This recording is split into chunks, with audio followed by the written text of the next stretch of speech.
GM, everyone. The first week of preseason fantasy football is underway. Bunch of stuff changing in the rankings, bunch of stuff changing in average draft position. Some guys are banged up. It's always an unfortunate part of the preseason. Let's see what it's doing to draft rooms. It's Short King Summer, dude. It just feels like no one in fantasy sports ever learns anything. Does he mistime it, or is Brock Bowers just a grown man? Brock Bowers is just a grown man. Dare I say, Rich, football might be back. In the words of Lane Johnson, this offense looks constipated. It's Short King Summer.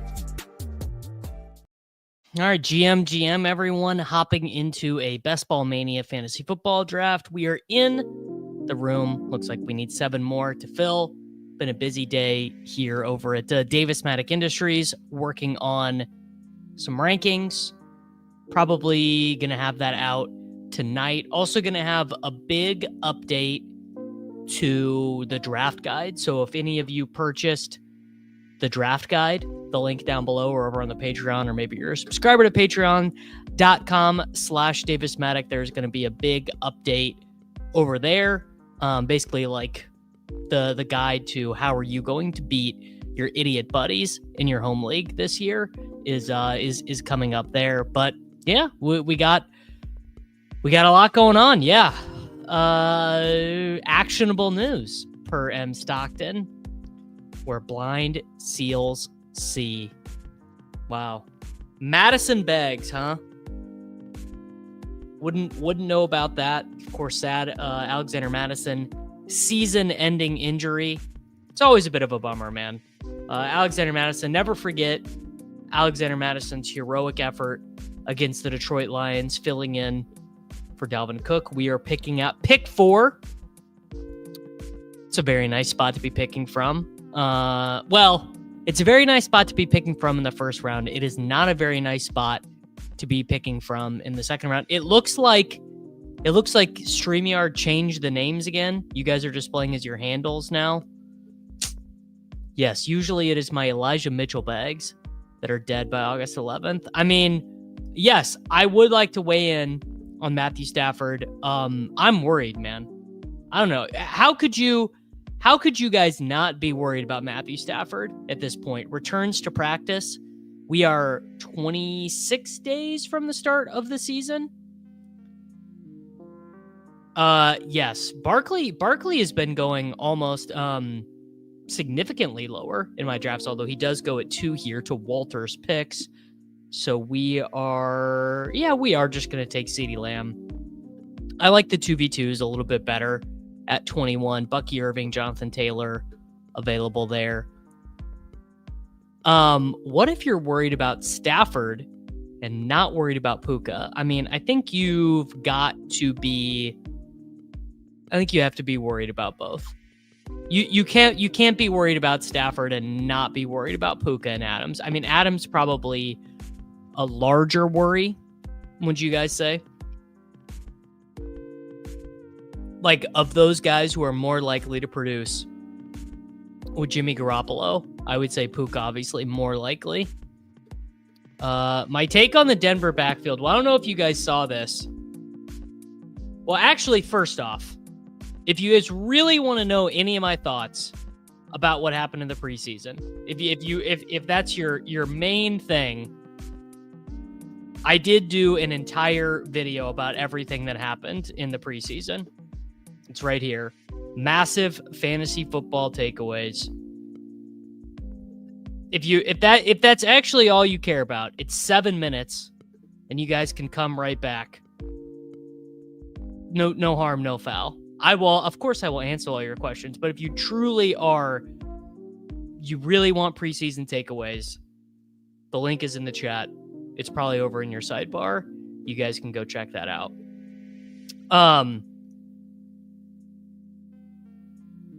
Your pre-recorded videos have low volume. I don't think that's true. I mean, I can check. They sound normal to me. I don't know. I'll have to do some testing. I did see CeeDee Lamb get absolutely truck sticked by the referee.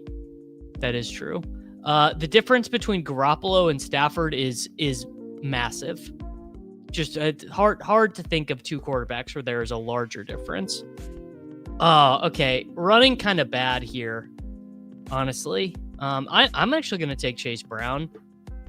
He's a little bit of an ADP riser, but I am not loving these three wide receiver starts.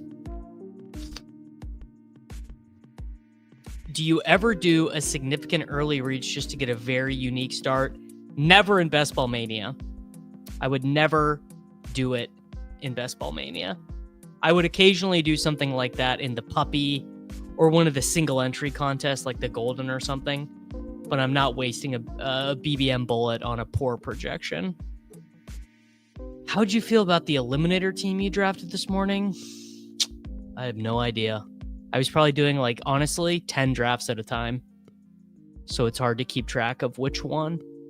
Because that's the only way to get volume for me. Because so many of my drafts that I do on stream, I have to do one at a time. But I probably didn't feel that good about it. Wow, Josh Allen goes. All right. Yeah, I will take Tyreek Hill here. This is right about where I have him ranked. CeeDee Lamb, Chase Brown, and Tyreek Hill. Do I have any good misclick stories? I maybe don't so much have misclick stories. I more have star method stories. I move Sean Tucker up a lot. I move Sean Tucker up to like a 16th round pick. I can't keep ducking Ja'Cory Brooks.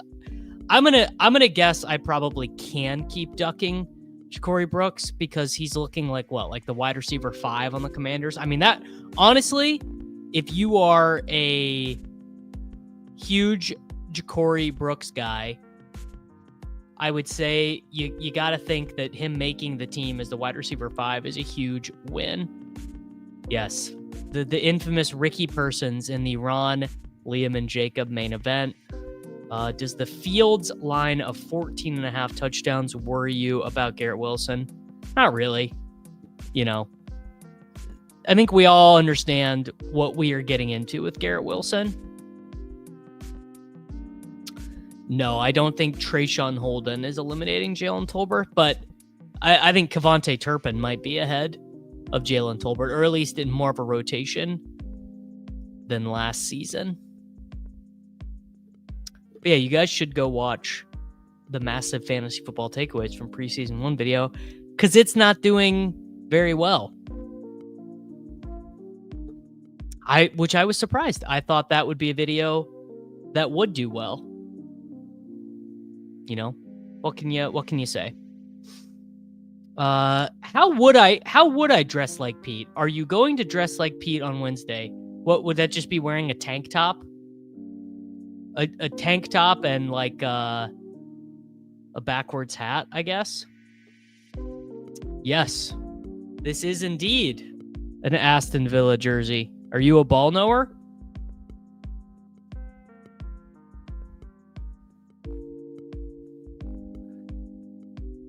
Maybe I will. Maybe I'll message Scott and see if he wants to come on. Wow, this is a sick. How did I get McMillan over here? Cook went early, Pickens went early, Hurts went early. Ted over on this side of the board feels not a good player on the back. Not a good player. Chris, I bet you can guess the player's name on the back of this jersey.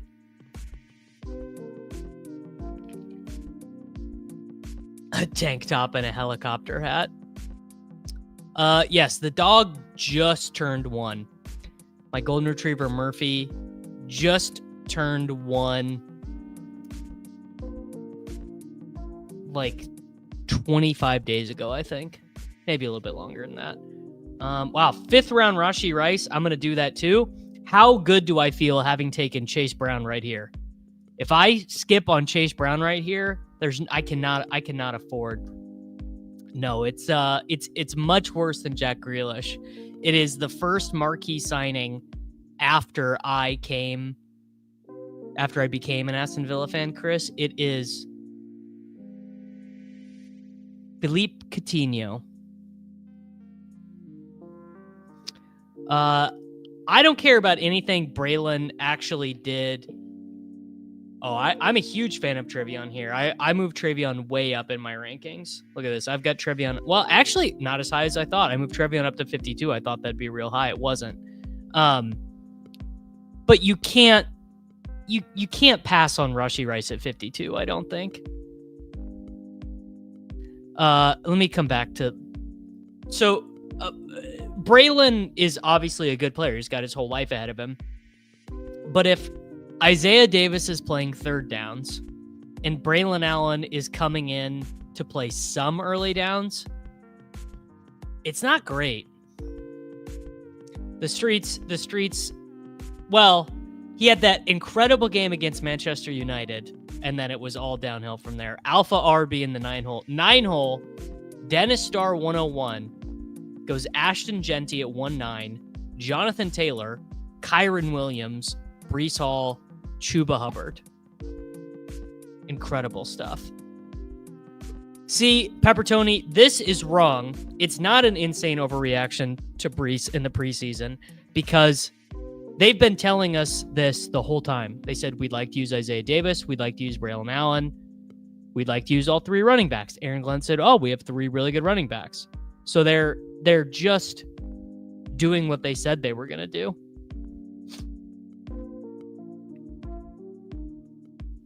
If Rice misses 8 games, oof, you got to nuke him if he misses 8 games. I think we're thinking. My opinion is that it's likely going to be 4 games. All right. Dang, Caleb Johnson. Okay, I moved Tony Pollard up. I didn't move him up high enough after this Tajay Spears injury. I'm taking Tony Pollard up to the 70s. What are the odds Breece gets traded? Really low. I don't know. What is 10% in decimal odds? Is 10, I guess 10% is what, plus? Let's see if I can do this off the top of my head. I don't think I can. 10% is like 9-1. I think it's 9-1.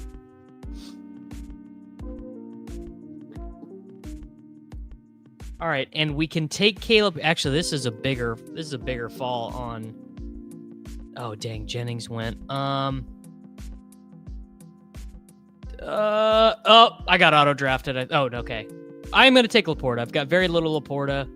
Sure, whatever. That's fine.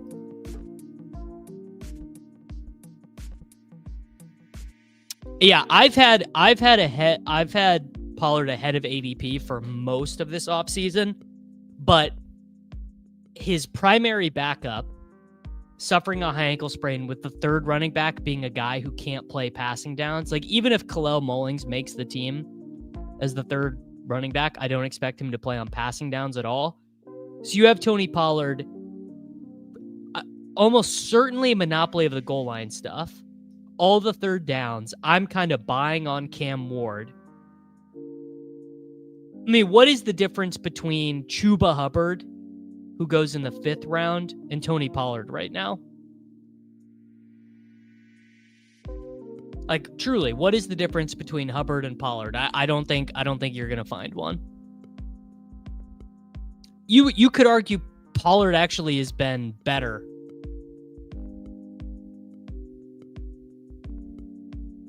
That would be my opinion. Okay, just so this is not true. The idea that Julius Chestnut is better than Tony Pollard in the passing game, that is false. Did this draft get frozen? No. So my StreamYard just froze for a second. Jayden Reed. Okay, this guy's got to be auto drafting. Hubbard's backup is better. I think you'd have a hard time arguing that Hubbard was definitely better than Pollard last season. I would guess that does not bear itself out in the data. Maybe better raw volume, but I'm actually interested now. Let's pull up let's look at some old advanced data on the running backs. We'll do 2024 NFL regular season minimum rushing attempts. All right, let's do Downs makes sense. Tracy makes sense. Let's actually do Tracy. I'm trying to get a little bit more of him, and there should be whatever wide receiver coming back around. Yeah, of course Spears is like, I'm not saying Spears is gonna die, but a high ankle sprains for running backs are so bad. All right, so we've got Pollard 3.4 yards after contact average, 39 missed tackles forced. Hubbard 3.4 yards after contact average, 49 missed tackles forced. Honestly, they're basically the same. Kelsey makes sense here. Dobbins makes sense. You know what? Let's actually do Fields. I like the way Fields looked yesterday, and don't really want to do two on this team. We'll be able to get Dak coming back around. Why more Tracy? Because Cam Scadaboo has gotten in one padded practice. Cam Scadaboo, NFL running back, has gotten in one padded practice in the National Football League, and it is August 11th.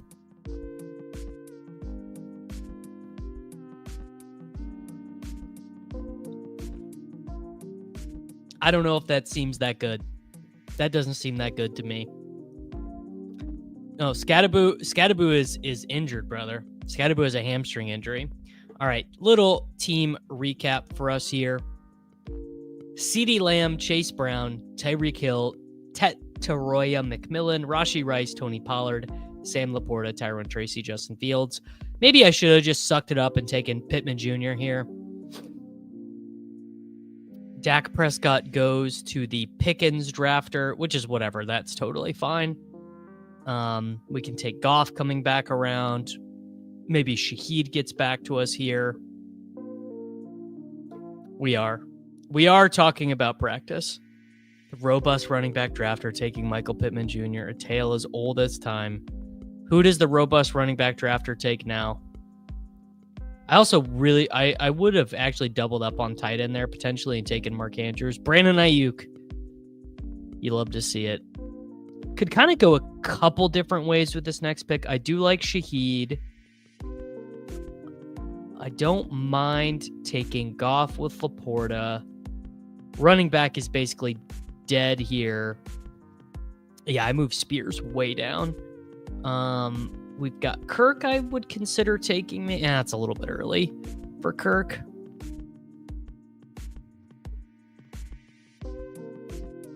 Yeah, I love this same move, taking running back in the first two rounds. Then you get Pollard, Tracy, Dobbins. Just a nice way to stream that running back to production early on in the season. Yeah. Dude, Rashid Shaheed, it's lit. And then, man, there really shouldn't be much of a reason for the two guys behind me to take Jared Goff.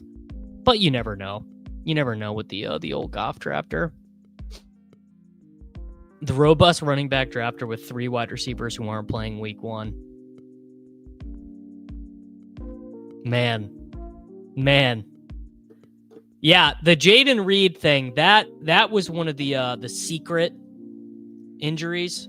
That Jayden Reed injury, it's not great because there's so much pressure on his playing time now. Like they have a full group of wide receivers, man. It could be over for Jayden Reed's play. Like Jayden Reed could go the way of the dodo pretty quickly in this offense. You don't love to see it. Yeah, Dink literally thinks we only talk about Rashid Shaheed. Why did this dude take off? Gosh darn it, man. Okay, that's a little annoying.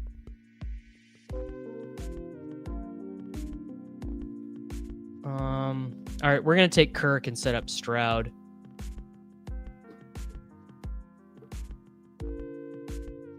Savion.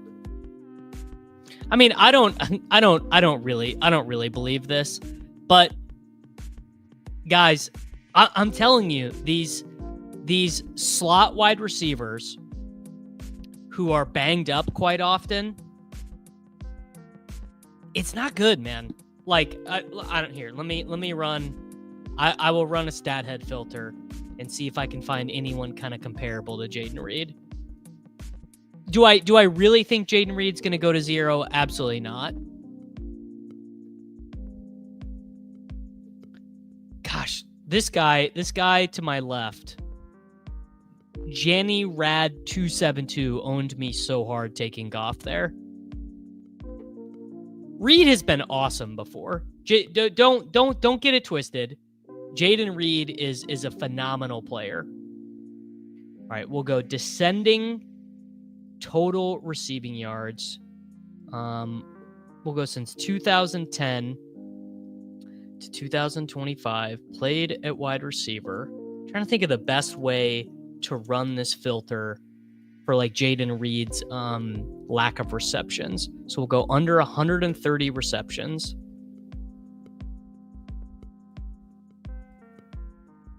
We have to go biographical filter, year of player's career, first and second.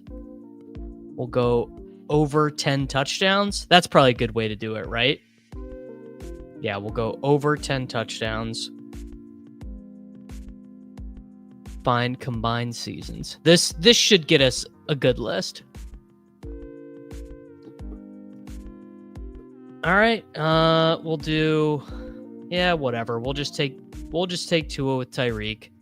Fields and Tua. This will definitely be a. This team is not coming together that great. Frankly, I'm not loving it.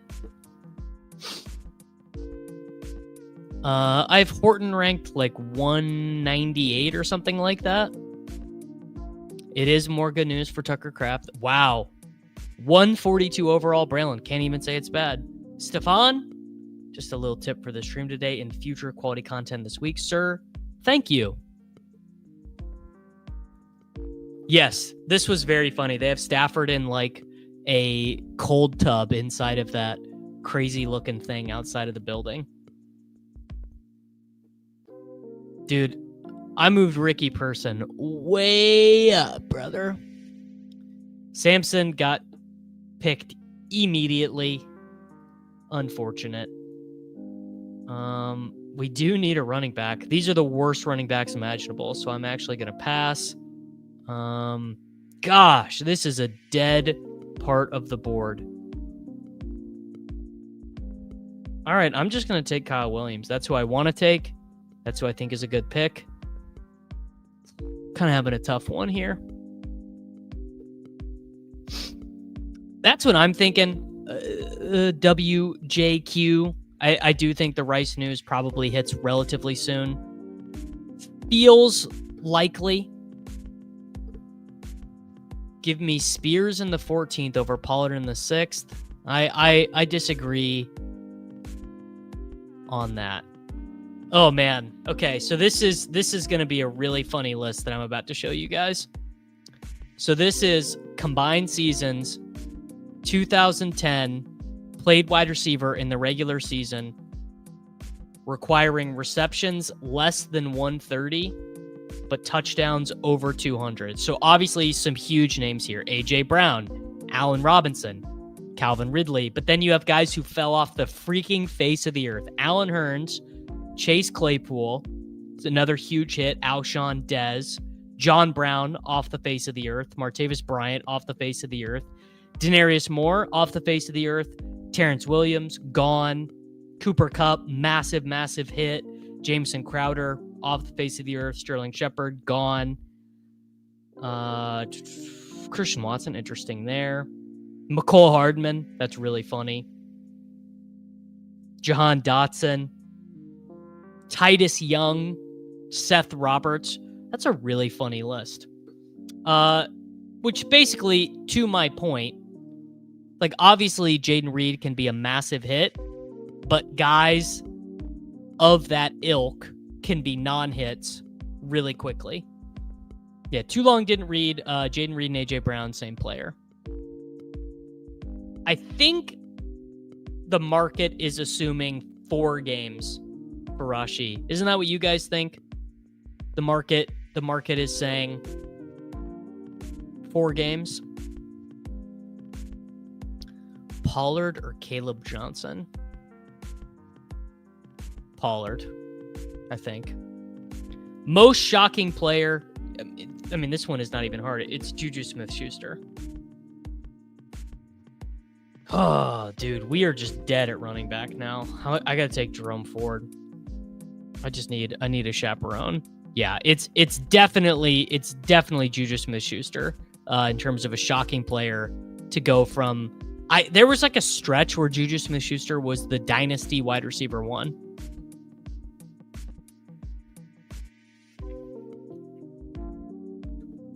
Combining with Reed's lack of production down the stretch with the Packers taking 2 wide receivers in the first 3 rounds feels pretty bearish. I mean, the Reed stuff is so funny because it really is such an eye of the beholder situation. Like, people who are just talent evaluators and looking at guys' ability to earn more snaps and more targets are probably going to be more bullish on Jayden Reed.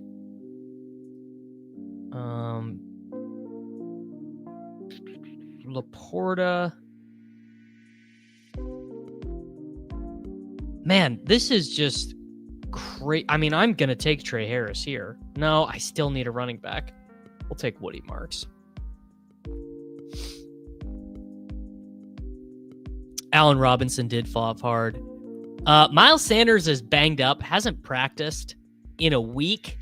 Javonte Williams continues to get all the reps with the first team. Not feeling real bullish on Miles Sanders. I think Miles Sanders could probably get cut, I think. No, the Packers and Matt LaFleur. I mean, Matt LaFleur has been a positive PROE coach. So I would be surprised.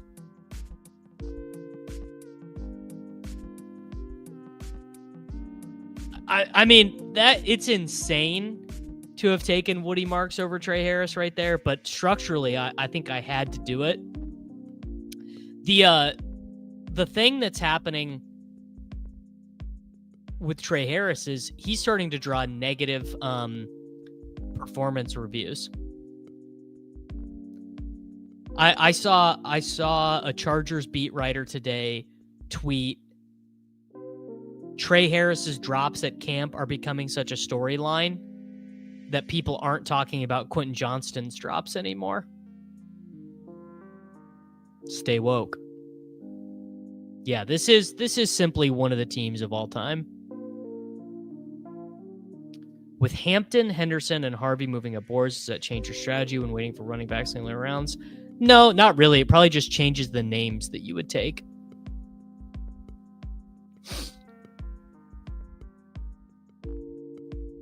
It's true. We did hate Trey Harris before we learned about his yards per route run. And his yards per route run is so good, it's almost fake. All right, I'm going to take Jatavian Sanders here. Him and Chig, I think, are fairly big risers at the tight end position. All due respect to Trey Harris, Jamar Chase and Trey Harris are not the same, brother. A-Chain or Henry for non-PPR? I guess probably Henry. Jackson Dart is really good. Well, not really good. He's pretty. He's okay.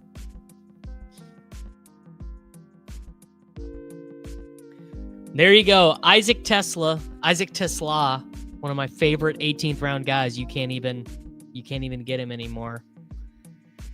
All right, we are back up with a 2-5-7-2. This actually feels like a 3 quarterback team, so let's do it. Let's do a little J Dart. I saw Keenan Allen talking about KLS in the preseason game. Why is that? Imagine getting picked ahead of KLS, showing up to camp with all those expectations, and then watching KLS ball out every day. Hard to maintain confidence. Agree. All right, we got a sauce for Alex coming up here. Well, enjoy DK Metcalf as your wide receiver 1. Better hope that he's been doing that ayahuasca. Zay Flowers, surely this will be the year he scores touchdowns. Jacoby Myers, surely this will be the year he scores touchdowns. Jerry Jeudy, who are you hoping his quarterback is? Darnell Mooney. This is the worst wide receiver room I've ever seen. This is like the all you're happy if they get 17 points team. Mark Andrews, hope he doesn't get in a car crash. Buy the tippy top on the Bills running back 2. Trey Benson. We found the only person who believes the Cardinals when they say Trey Benson and James Conner are co-running back 1s. Buying the top on Braylon Allen. Gotta love what we're seeing. Gotta stack the Browns.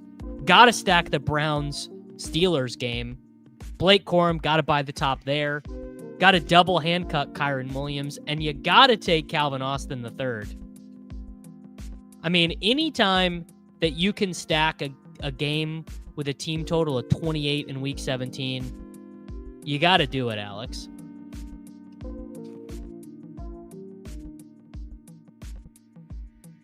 Jayden Reed is doing push-ups with a boot on. Count him out if you guys want. Count him out. Count him out.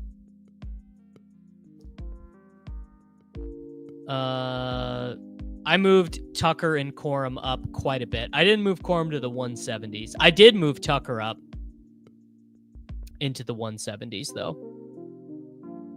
Sean Tucker is a total jam session for me now. All right, we have a 3-5-7-2 with Fields, Tua, and Dart. Chase Brown, Pollard, Tracy, Ford, Marks. Okay, running backs are weak. We need another. Lamb, Reek, Tet, Rice, Shaheed, Kirk, Kyle Williams, Sam Laporta, Jatavian Sanders. See, people say that. The Rams are basically the single most reliable preseason team. The Rams are going to tell you exactly what they think about all their players in the preseason. Sean McVay has never once lied with his preseason usage. All right, I am sweating out 2 picks. Dontavian Wicks goes. I am on the clock, and bam, we are able to get my 196th overall player, Sean Tucker. Welcome to the team. Bang, that is really nice. All right, final team here, folks. This one turned out okay. Fields, Tua, and Dart. Chase Brown, Tony Pollard, Tyrone Tracy with Dart, Jerome Ford, Woody Marks, Sean Tucker, CeeDee Lamb, Tyreek and Tua together, Tedoroya McMillan, Rashee Rice, Rashid Shaheed, Christian Kirk, Kyle Williams, Sam Laporta, and Jatavian Sanders. That one was okay. That's all right. You know, I think we give that a strong B-, probably. All right, let's go and hop into another one, boys. That was fun. We have, how many? I think we have 48 Best Ball Mania drafts left to complete. You absolutely love to see it. Got to get a bunch done this week because next week is DraftKings Best Ball week.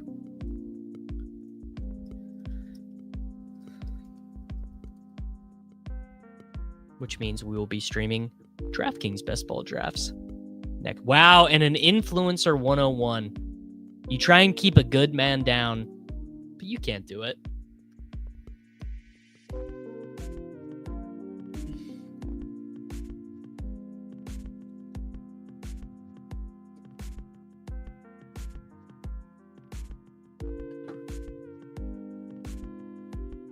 Am I concerned at all about Cook's contract situation?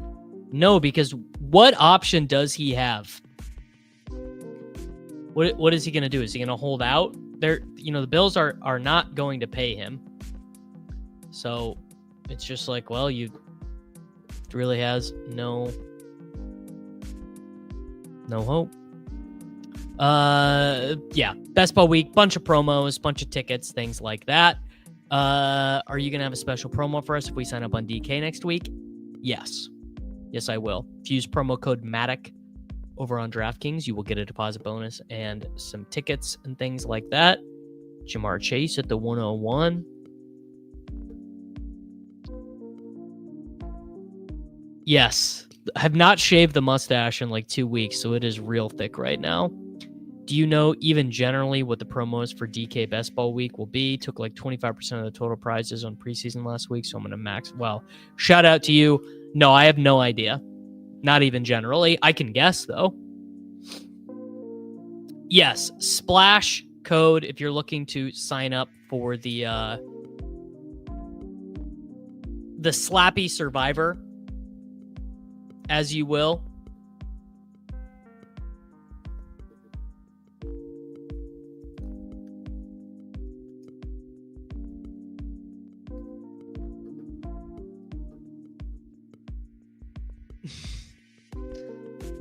Curious on thoughts that majority of Chase teams don't have Burrow. I mean, I would have no way of knowing if that's true, but I would guess that I would guess you're probably right that that's true. I don't know what. I just am not going to take Burrow at the 4-5. Are there any holes you can poke on Chase in the 101? Yeah, he only had 4 100-yard games last year. I can poke a hole in any player. You guys could give me any player with an average draft position right now, and I will give you a reason to not draft them. Any player. I will send them to 0 immediately. How many of these best ball drafts have you done? I don't really think you want to know, man. I think the answer would disturb you. And I think you'd rather not know. All right, Philly Phantom is in the Slappy Survivor. Let's go. Everyone come and join him. The link is in the description. CD has a quarterback who has had 2 season-ending injuries each of the last 2 years. CeeDee Lamb had a season-ending injury last year. CeeDee Lamb's coach is an idiot. CeeDee Lamb's owner is an idiot. A lot of ways for the Cowboys season to go south. Also, George Pickens will be the best target-earning player that CeeDee Lamb has ever played with. Can't draft him. Josh Allen plays a style of football that is so reckless that he is more likely to be injured than any other player in the NFL. If Josh Allen decides to stop running for rushing touchdowns, his passing numbers are not near good enough to justify him being drafted in the 3rd round of fantasy football drafts. Not even close to good enough. If he only scores 5 rushing touchdowns, he's a huge bust. All right, we're going to go Josh Jacobs, and we are going to do T. Higgins in this draft.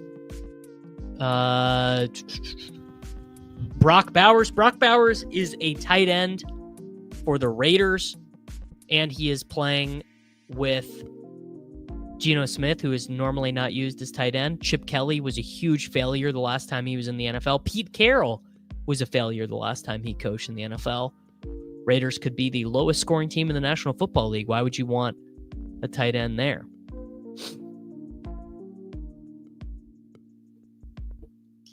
Oh, yes, I will. Here, let me put maybe it's not in the description. I will put the link to the Slappy Survivor in. There you go. And here, it's in the description as well. I just posted it there. And the Slappy Survivor is saved in the description as well.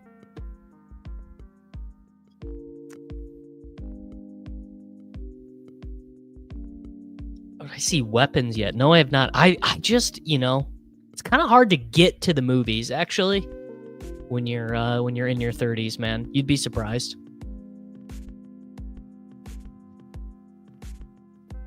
What players do you think are getting drafted at their ceiling? I don't think Genty is getting drafted at his ceiling. You know what? I kind of think Bucky Irving is getting drafted at his ceiling. I kind of think Jonathan Taylor is being drafted at his ceiling. JSN feels like he's getting drafted at his ceiling. Oh, I'm probably the easiest. I'm the easiest fantasy value to poke holes in. I could see. I mean, dude, if Garrett Wilson runs hot on touchdowns, he is gonna. It's gonna be unreal because he really is like the only target earner they have.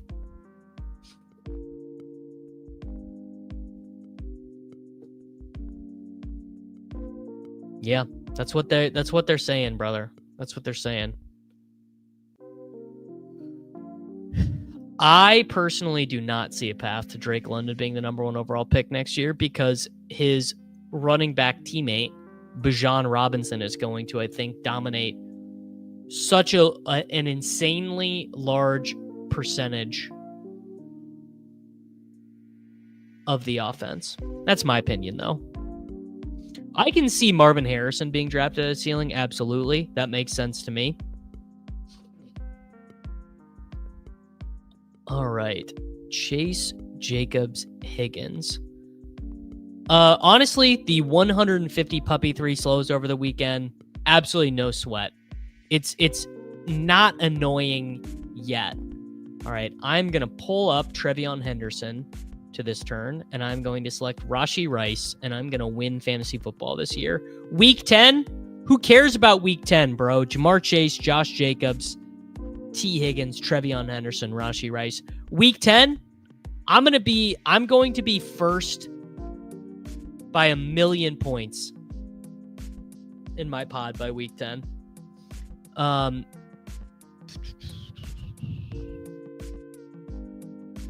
Yes, the early rounds of being in 150 slow drafts are not that bad because you know who you're going to take.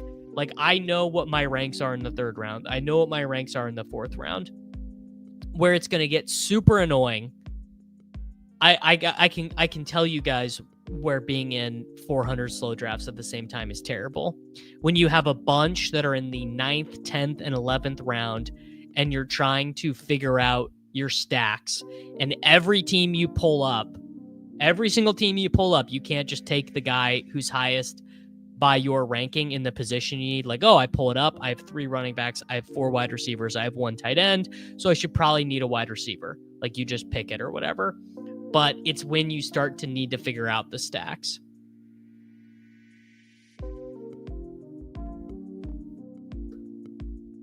Not a good time. Not a good. I'm staring into my future, and I'm already hating that.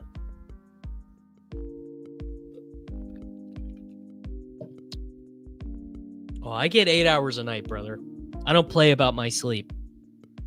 Quickest thing you can do to mess up your life is get your sleep messed up. I would say before I try and get anything else said in my life, it's sleep. Asking for a friend, can 3 quarterbacks with all the same bye week win the puppy? Oh, I hope for you, man. Tips for better sleep: read before bed, no blue light, take a magnesium supplement.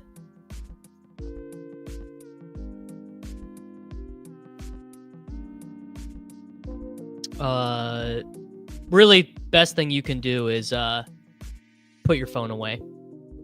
Yeah, after I'm a dad, who knows? How do I start my mornings? I wake up to an alarm clock at 5 a.m. I go outside. I take my dog outside. I feed my dog breakfast. I drink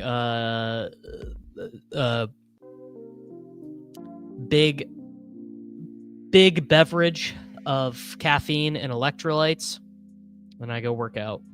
I don't look at my phone until I get to the gym in the morning.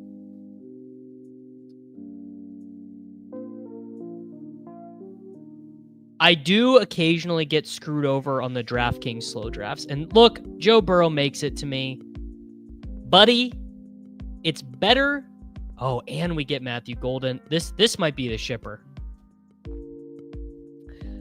Yeah, I do occasionally get screwed over by slow clocks on DraftKings because they don't do an overnight pause.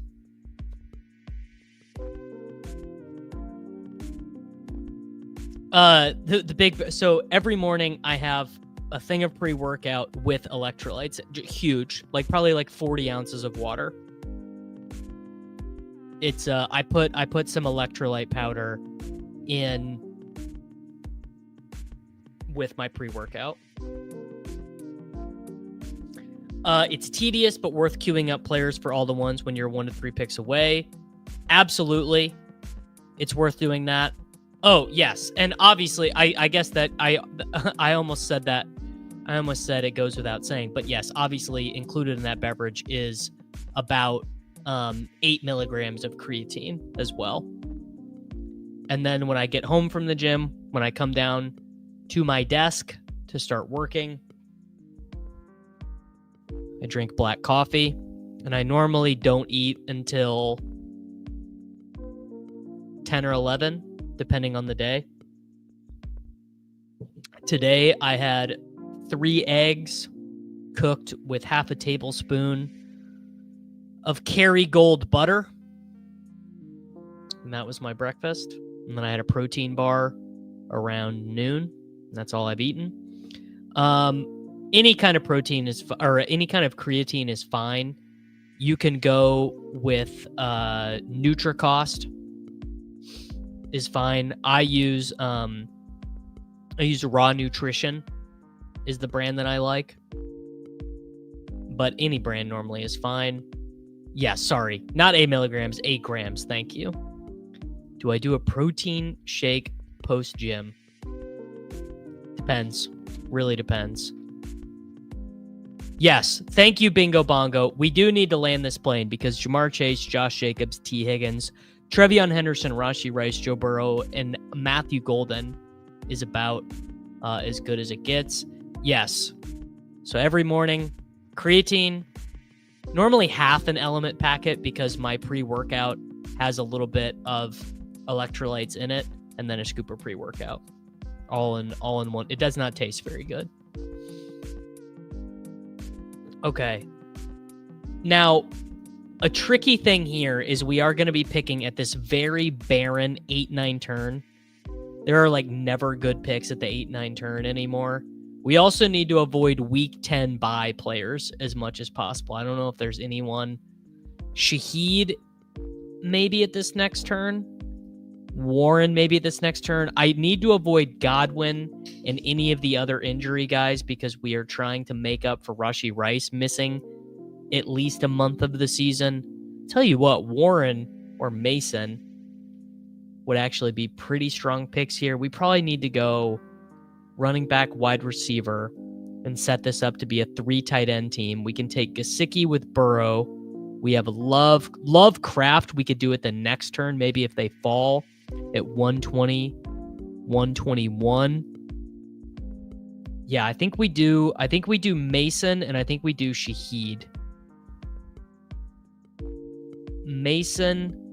Coleman doesn't make a ton of sense because there's not a quarterback, and I think we do, I don't know, it's probably Michael Pittman Jr., I guess. I get Michael Pittman Jr. is the adult pick there. I wanted to take Shaheed, but Michael Pittman Jr. is the adult pick. I've considered Andrews, but I think we are going to do a 3 tight end team. And Michael Pittman Jr. is pretty good insurance for the first month of the season while we're waiting for Rashee Rice to get back. So we have Jamar Chase, Josh Jacobs, T. Higgins, Trevion Henderson, Rashee Rice, Joe Burrow, Golden and Jacobs as teammates, and Michael Pittman Jr. I do work out fasted. Yeah. Have I made a statement on Land Larison playing through a broken foot and then getting surgery and then being placed on IR? I have not yet made a statement. My statement is, it really bums me out. Really, truly bums me out because I think Land Larison probably could have made an impact right now. It's a bummer. It's a bummer, and I'm bummed about it. If you've maxed every contest under DK, are you cooked next week or some new contests coming with the promos? I have no idea. That is not the sort of information that they would give me. I am very far down the pecking order at DraftKings.com. Hard to get an email back, frankly. And that's okay.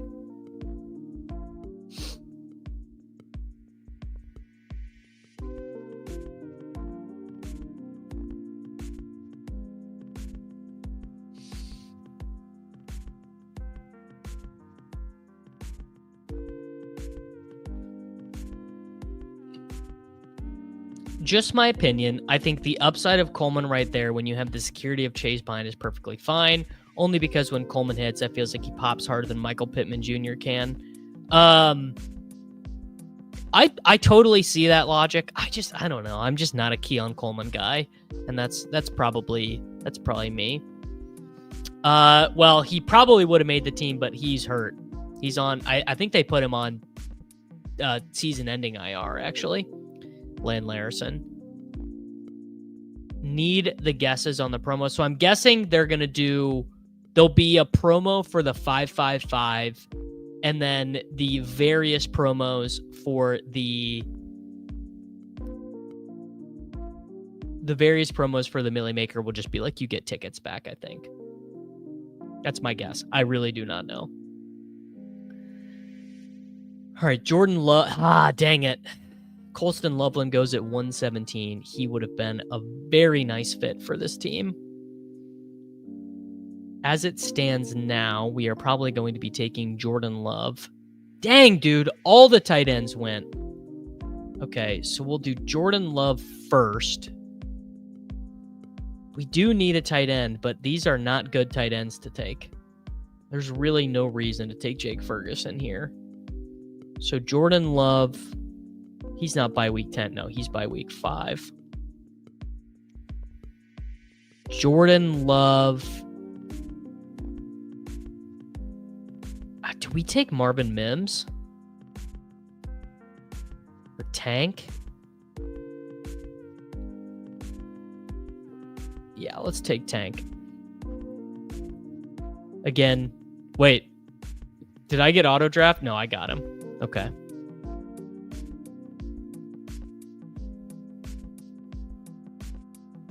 Yes, Genty is easy, the 101. No one else even in the conversation. All right, that was a difficult pick right there because really I did need a tight end. Big time. Loveland or Njoku would have been... Maybe I should have taken Mark Andrews instead of Michael Pittman. Considered Marvin Mims there. Running back probably slightly more of a need because now with these running backs, I think with Jacobs, Henderson, Mason, and Bigsby, you can probably go 5. I think 5 would be fine. So we've created space for that third tight end there. I missed the player A is the player B of player C.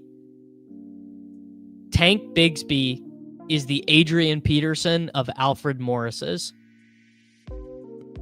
How about that? Does that work for you?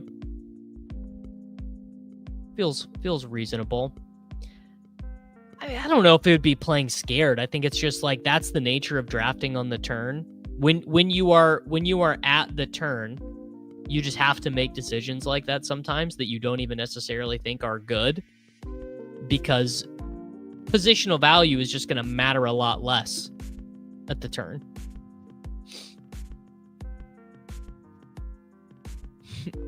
We need a you need to come up for air segment. Yes, we do. Yes, we do. We sure do. Because there are a lot of people right now who do need to come up for air.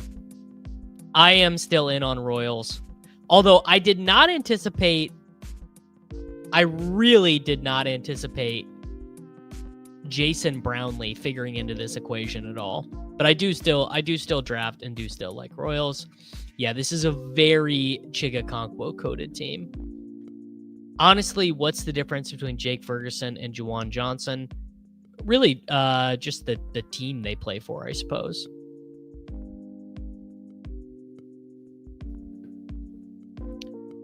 Sean Tucker is the Rashad White of Bucky Irvings. Honestly?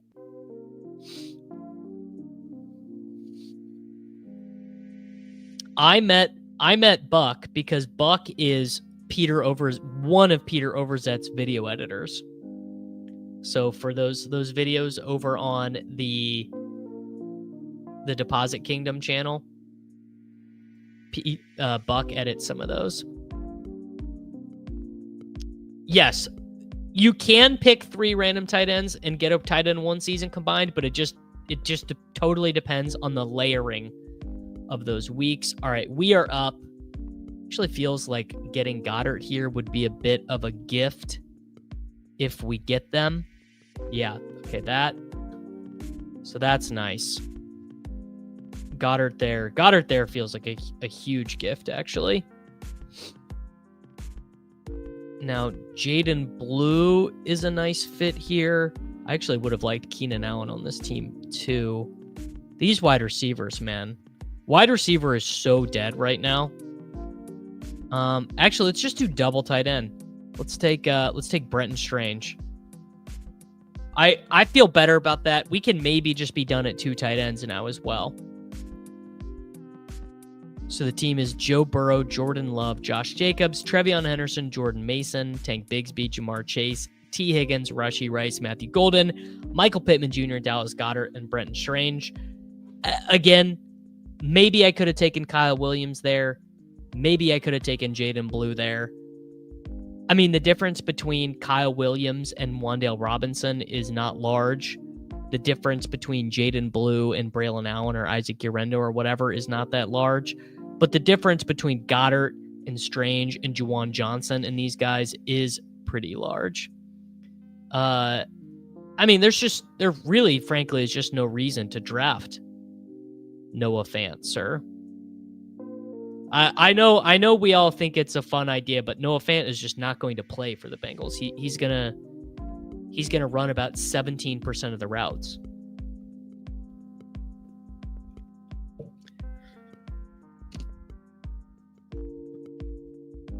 Yeah, there probably is going to be 100 target difference between Wan'Dale and Kyle Williams. So last season for the Bengals, to give you an idea of the role that Noah Fant is going to play, last season, Tanner Hudson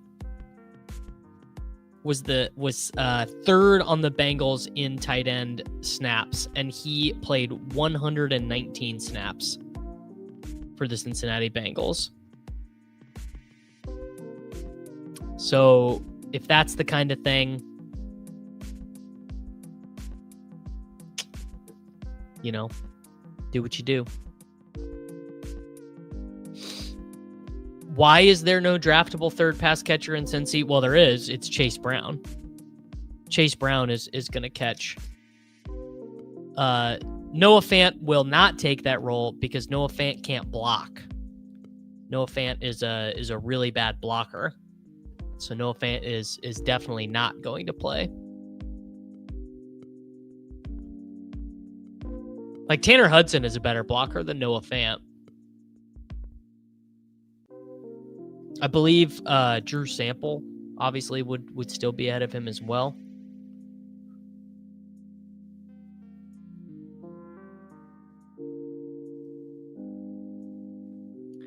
Where would you take Fant if Gesicki injury was confirmed to be serious? I mean, I'd take him in the 18th round sometimes.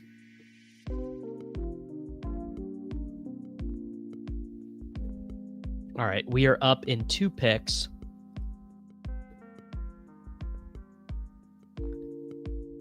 We need probably running back, wide receiver here.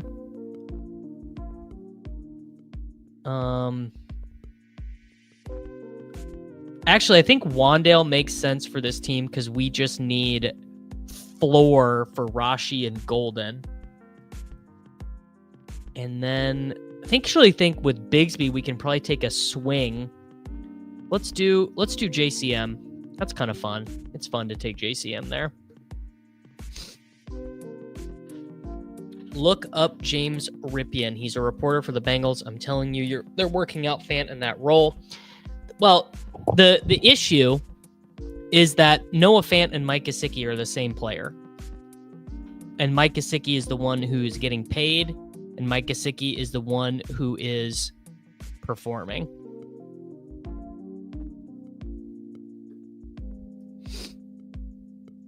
I don't know. I'm not drafting Noah Fant, but I get the thesis as to why you would like him. Well, Peppertoni, when you draft Rashee Rice and Matthew Golden back-to-back, you kind of need double floors, I think. Like, and to some degree, we really are just trying to fill one wide receiver slot because the thesis of this team is that Burrow and Chase are what get us there in week 17.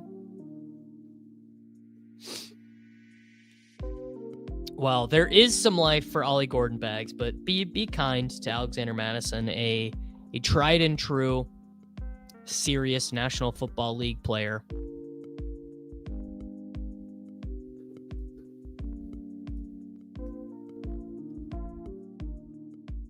Wandale is a cozy blanket. I don't know if you guys saw. You probably didn't see, but he did play. He ran half of his routes when Jackson Dart was in the game from the boundary, which would be, it's a meaningful change to the way Wandale has been used in the NFL right now, which is basically as a Kadarius Toney without Kadarius Toney's crazy horizontal ability. Wow, Torrey Horton at 184. Will Taj Brooks be the Shipley of last year or the Irving? Well, no way to know which running back gets injured. If Saquon Barkley gets injured this year, you will have really wanted Shipley, and if Saquon Barkley stays healthy for 17 games, Shipley will be a stone cold 0. In a total dust ball room, I think that you can take Javonte sometimes. I've got like a 1.5% exposure blanket. Wandale was only playing outside because Hyatt and Slayton didn't play. Yes, fact remains, this situation has existed in preseason before for the Giants, and Wandale has not played outside. That is not the only thing. Lil Jordan Humphrey can play outside. There are many wide receivers on the roster who are capable of doing such a thing. All right. Here we go. Here's our ceiling play. We'll take Tesla here. This isn't our last pick yet. We have one more pick. And I'm gonna take Blake Corum on this one.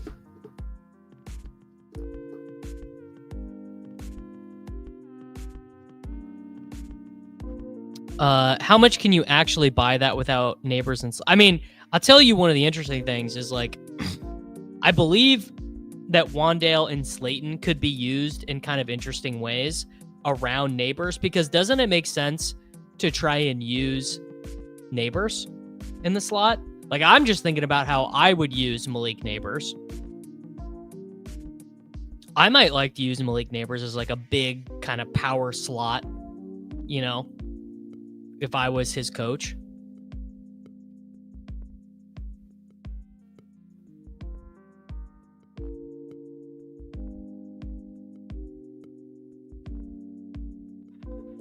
One final pick on this team. I'm thinking it's probably going to be a tight end. The team is... Zach Ertz is still there. Joe Burrow and Jordan Love, so we are good at quarterback. Josh Jacobs, Travion Henderson, Jordan Mason, Tank Bigsby, Ja'Cory Krosky Merritt, and Blake Corum. Jamar Chase, T. Higgins, Rashee Rice and Matthew Golden, Michael Pittman Jr., Wandale Robinson, and Isaac Tesla. Dallas Goedert, and Brenton Strange. Honestly, this is a total luxury pick. 9 running back Mad Lad. I did not see this. Yes. Dude's all in. Scadaboo, Spears, Ray Davis, Judkins, Ford, Guerrero. He's going crazy. Yeah, I mean, probably a tight end. There's not a stack. There's not an Arizona. There's not a Baltimore. Maybe Dalton Schultz. Maybe, I don't know. Goddard and Strange is honestly probably enough. We could take Jermaine Burton on this team. It's probably a wide receiver. Could take Yoshi Voss. Could take A.D. Mitchell, actually. Could take KLS. Could take Tolbert. Schultz, honestly, is probably would say Schultz is probably the adult pick here. Theo Johnson, I don't hate. You know what? Let's do Theo.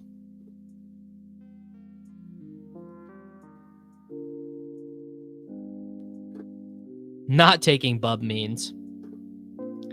All right. Final team recap. Honestly, I like this one. Joe Burrow, Jordan Love, Josh Jacobs, Trevion Henderson, Jordan Mason, Tank Bigsby, Ja'Cory Krosky Merritt, Blake Corum, Jamar Chase, T. Higgins, Rashee Rice, Matthew Golden, Michael Pittman Jr., Wan'Dale Robinson, Isaac Tesla, Dallas Goedert, Brenton Strange, and Theo Johnson. Yeah, if I could do this one again, I think this is correct. I think I probably would swap Pittman for Andrews and just gone harder. Missing out on Keenan there would have been tilting, but you know, a Diami, a Darius Slayton, whatever. All right, let's go over and let's do a drafters main event. Bada bing, bada boom. Drafters is sponsoring us here today. We only need one more. All right, we need one more. We'll do a friends and family is what we'll do.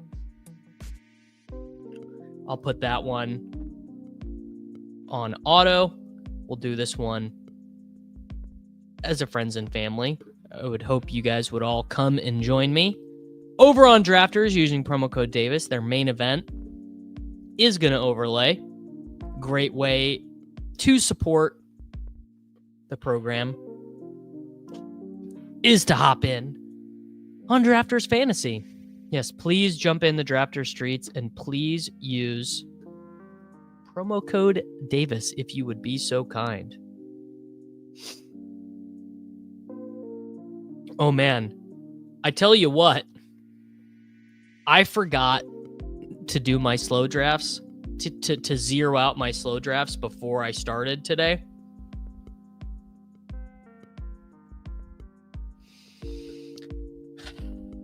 Maybe someday. You never know. Maybe someday we get to the reload bonus. There we go, Clay. First drafters draft after using your code last week. Bada bing, bada boom.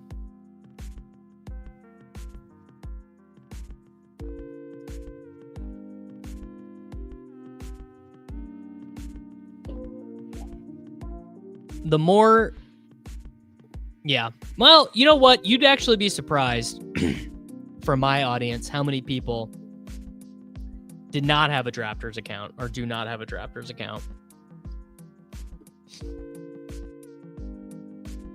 It is indeed Drafters Fantasy Sports, Kevin, in the app. What is it? The Apple App Store.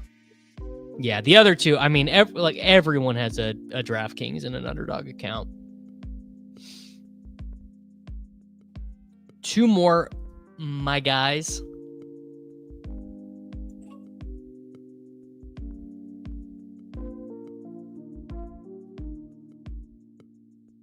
Oh, here we go. I'm on the clock in this one, but this is not what I'm trying to do. I'm trying to get to the next one. I think I am, by the way, I think I'm about to crest. When some of these slows start to end, I think I'm about to crest. I'm at 787 completed drafts on Underdog right now. We are about done. We are about to the 1,000 draft threshold over on Underdog. Here we go. Bang. Let's do it. How many friends and or family did we get in this one? We are picking at 9. By the way, very funny. Oh, maybe it's just funny to me. My logo on Drafters is a sign from when I had the TakeCast sponsor a hole at my buddy's charity golf tournament. I don't know why. I just must have just had that picture sitting on the front of my screen. Oh, dude, who doesn't remember Sidney Rice? An absolute legend. GM, Mr. Coxer. How we doing, sir? Colton is in at 11. Bada bing, bada boom. There we are. How we doing, Colton? I'll tell you one thing that I would have all of my friends at Drafters do. No wait time. Draft bills, let's go. 30 seconds on the clock, let's do it. Drives me nuts. Drafters and DraftKings, the wait before the draft. Who needs it? Not me. All right, Clay's at 6. Sam's in at 2. There we go. Too busy. Only time for stupid comments. That's what I'm talking about. You guys see this, by the way? You guys see the scar on my face?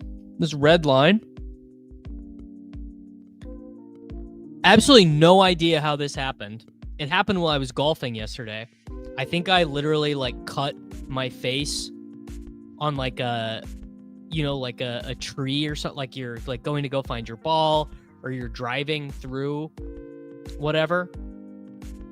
But I have this huge cut on my face from golfing yesterday. Trade Kenneth Walker and St. Brown for Chase. I mean, I would do that. What format? I'm assuming that is a redraft league, but I think I would do that in any format. Chase has to be one of the hardest players to acquire in fantasy football. All right, we are up in 1 pick in the first round. And I would really like to get Christian McCaffrey here, but I have a feeling I kind of want Nico here, actually. Yeah, let's do Nico. Redraft 1 quarterback. Yeah, I would trade Kenneth Walker and St. Brown for Chase, me personally. There's a golf swing concept known as no turn, cast that I think would help you solve your major swing issue. There are some YouTube videos to learn. All right, I'll look it up. I also want to buy an Immortal Chamber if I win. They look pretty freaking cool, man. I'm gonna keep it real. They look pretty cool. That's the kind of stuff I'm into. Just totally out there. Bang, Drake London, Nico London. We're going to do a 0 running back team here. Yeah, Lan is sadly done. You know, it's sad. It is what it is. But he's going to Lan Larson is going to get in the lab. He's going to be back. He's going to figure it out. I'm not worried about my boy. You know, he's going to be okay.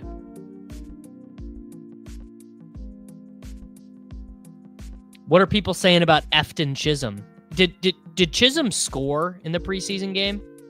I want to say that he did.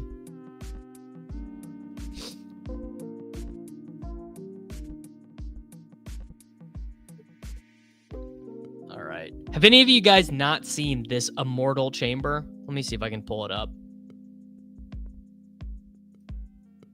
I can't believe that he returned to practice and then this happened. Okay, you guys got to see this. Immortal. But it's not spelled how you think it is. Look at this thing, man. What is the deal? I've never even heard of this company. All right, I gotta show you guys more pictures of this because it really is ridiculous if you haven't seen it. I mean, if this is what Stafford needs to get his body going, dude. I mean, it can't possibly be good. This is literally just... And also why it markets itself as a wellness device that aims to optimize human performance and promote holistic health through a combination of non-invasive technologies. Is this at the... I mean, it's like some LeBron James shit.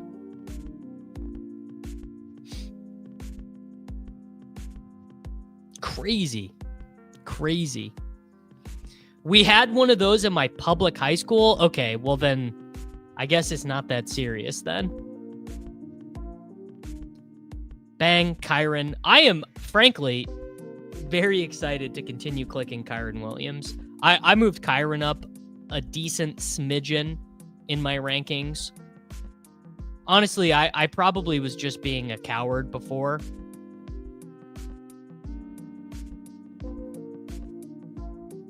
Yes, very garbage AI-generated description.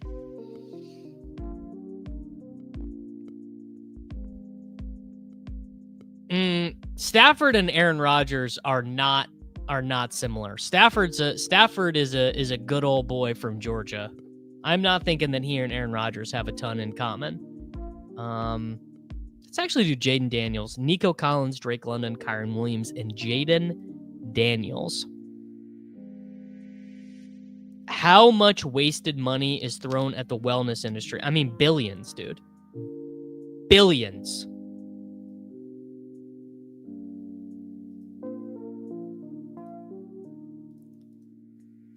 So we should be able to get Debo on this team. Interesting to see McLaurin continue to fall. Like, what are people thinking is really going to happen that is so bad with Terry McLaurin? Is Terry McLaurin really not, like, that's another guy who has no option. He's got, what is Terry McLaurin's recourse?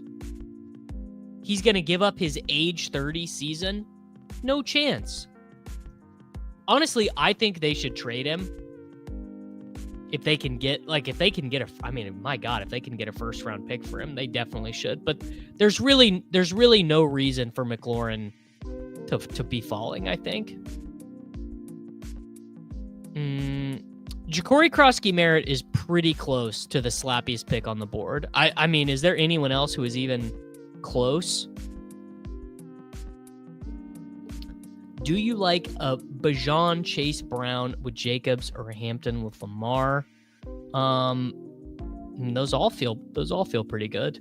You're gonna hate your wide receivers though. Stafford did go to high school with Clayton Kershaw in Texas. I mean, okay, I'm trying to think in my head, who were the holdouts who actually were negative fantasy values? Le'Veon Bell nuked his value, but who else held out in any serious degree? I can't think of holdouts who seriously hurt their fan. I mean, maybe my brain is not working. Lamb never held out, right? Did CeeDee Lamb miss any time? I don't think Debo missed any time with a holdout. Maybe he just came back and wasn't good.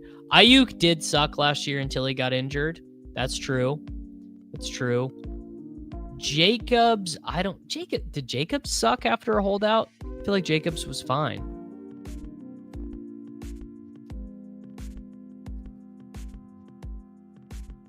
We're going to go Zay Flowers. Maybe I should have just taken... Oh, Debo already went. Did he? Did I miss him? No. Okay, I should be able to get Debo with this next pick. I thought I missed him. He just wasn't in the queue. Melvin Gordon. Okay, Melvin Gordon was a really good one. Yeah. I mean, I'm so old. I remember guys like Vincent Jackson. Vincent Jackson did the hold out for the maximum amount of games without losing a year of service. Vincent Jackson held out for 10 games and then came back and played. Yeah, Zeke held out. I remember that. All right. Man next to me, please do not select Debo Samuel. I gotta fix this name thing.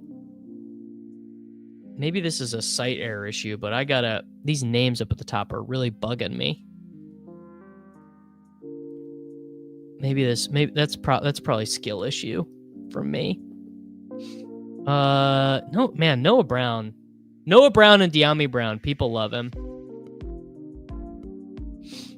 Brother, I promise I will never take Debo from you.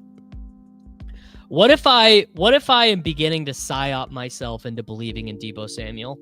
Are any of you guys there? Because I'm kind of starting to psyop myself into thinking that Debo Samuel might be an okay pick. Yeah, I don't really know what Pepper Tony's deal is on why he isn't in the Discord. Frankly, it seems preposterous that Mr. Tony would not be in the Discord, but Godspeed, God bless him. Let him do whatever he wants.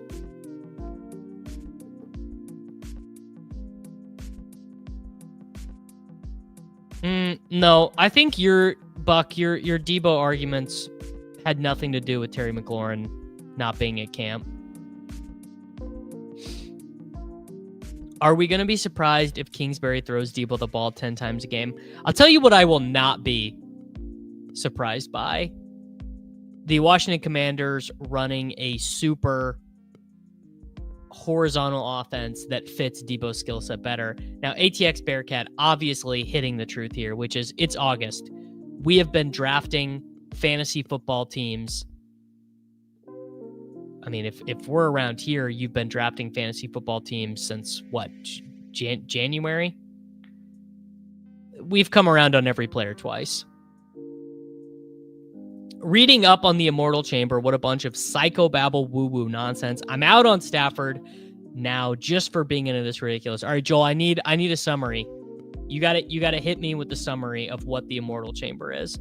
Last round wide receiver in BBM, Isaac Tesla, Kavonte Turpin, Dontavian Wicks, Adonai Mitchell, Keandre Lambert-Smith.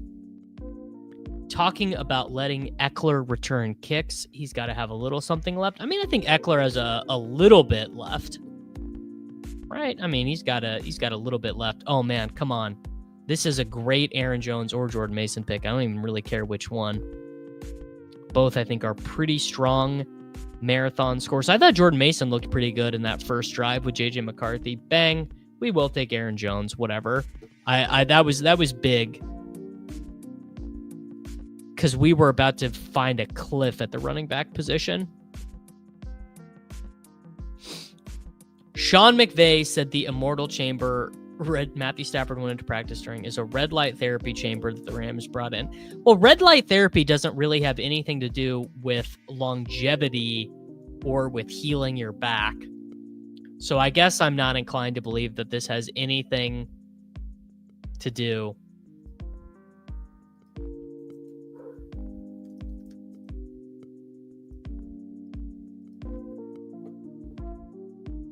Like, just take a shower, bro. Aaron Jones is a drafter's ass pick. Yeah, there's no doubt about that. When you are fist pumping Aaron Jones, you know that you are probably on drafters.com, which is fine. I believe the money that I'm going to win on drafters is going to spend the same elsewhere. Do I take Hawkinson and set up a McCarthy thing? Actually, Jaylen Warren. That's another drafter's ass pick. Jaylen Warren, I am starting to come around to Jaylen Warren. I got to be honest. I was not loving Jaylen Warren when I was so in love with Caleb Johnson, but the combination of Kenneth Gainwell starting that game and just kind of general rumblings about pass protection and stuff, I actually take Caleb Johnson still too. But, you know, it's, what's funny is we actually have been drafting so much that I'm starting to like hedge out on prior teams that I've drafted. Quote, it quickly calms your nervous system, shifting you out of fight or flight mode so your body can fully absorb the various modalities. Yeah, that's bullshit. And I love, crazy woo-woo nonsense health stuff. Like I do all kinds of, I just meditated this afternoon in my backyard, get in the sun. Like I love some woo-woo nonsense, bro. But even this seems like too much for me. All right, I will read the Immortal ad page. I will. I've done the same turnaround on Warren. Yes, that's kind of the other thing is that once Warren goes, like every running back after him is just absolutely brutal. Like look at the names in the running back queue right now. Mixon, hate. Charbonnet, don't love. Blue, don't love. Bigsby's being overdrafted here on drafters, in my opinion. Spears, dead. Ramondre, I don't love. Scadaboo is like dead-ish with this hamstring injury. And then you're into just like pure handcuff guys. Dude, they forgot about Champclin. Not a JJ McCarthy reference. I just like to meditate, bro. Something, yeah, dude. I know all about the Vegas nerve. We need a tight end. Do I take Mixon here? Let's do it. You know what? Live a little. Live a little, dude. Dude, just live a little. Just take a little bit of Joe Mixon. No, I am now a Woody Marks truther, Joshua, which is a disgusting position for me to have put myself in because I don't think Woody Marks is any good at all.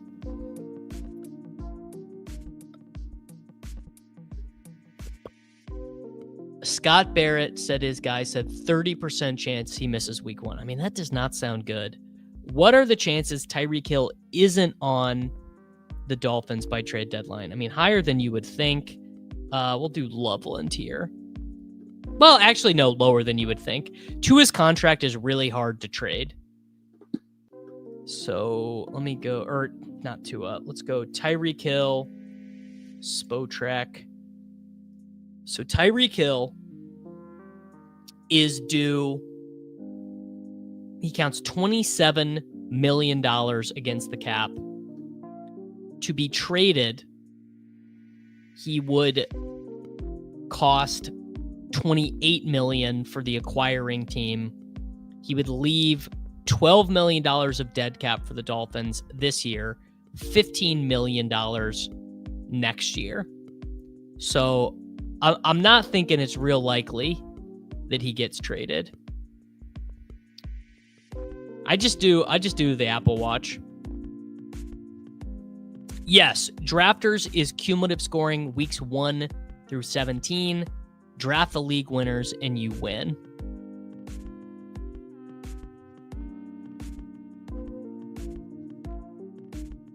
Guy just got Chase Bowers Higgins. Sheesh.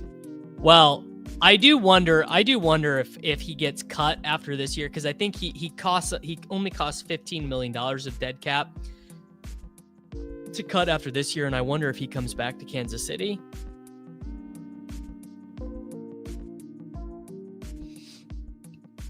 Do you walk barefoot outside to exchange ions with the earth? Now, I don't believe this. I don't believe that you actually exchange ions with the earth, but I do walk barefoot outside because it feels good. Isn't it nice to go in your backyard with bare feet? I don't do it. I don't do it for any health, like researched health reasons, but I just do it because it feels good. It's nice. Feel the grass in between your toes.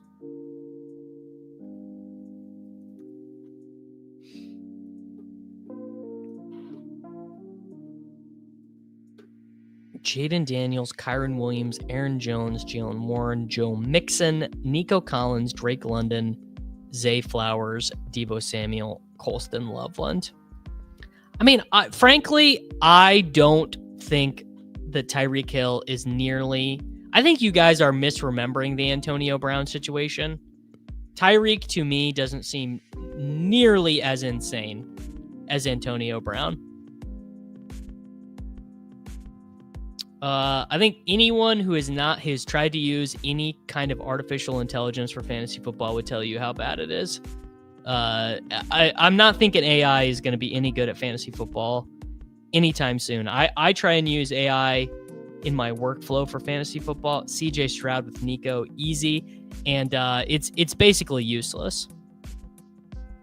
How much is it worth to not have a crazy, toxic locker room? I mean, it's worth a lot, right? I mean, I think a lot of NFL players would tell you that. But, yeah, I'm telling you guys, Antonio Brown was on just a very different level of nonsense than Tyreek Hill. I'm not saying Tyreek is a good guy. I don't believe that at all. But it's very different. All right, we need a wide receiver. All these wide receivers suck. You guys are about to see me do something. Actually, you know what? Let's take Kyle Williams. Let's let ourselves live a little. We took Joe Mixon. Let's do Kyle Williams. The film bros. No, ChatGPT is terrible at making graphics. Can't do faces. Can't do fingers. ChatGPT and other assorted AIs are good at a very limited number of things.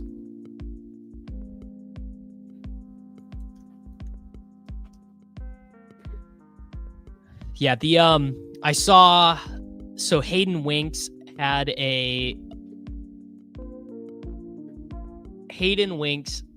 good tweet about Kyle Williams, and then all the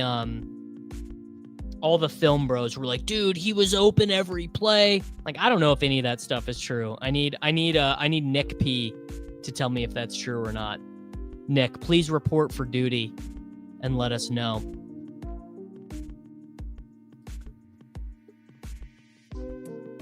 I'm going to take Jalen Noel on this team too, probably. I might even take 4 tight ends on this team. I do that sometimes on drafters. Because you just improve your chance of the ping-ponging week so much better.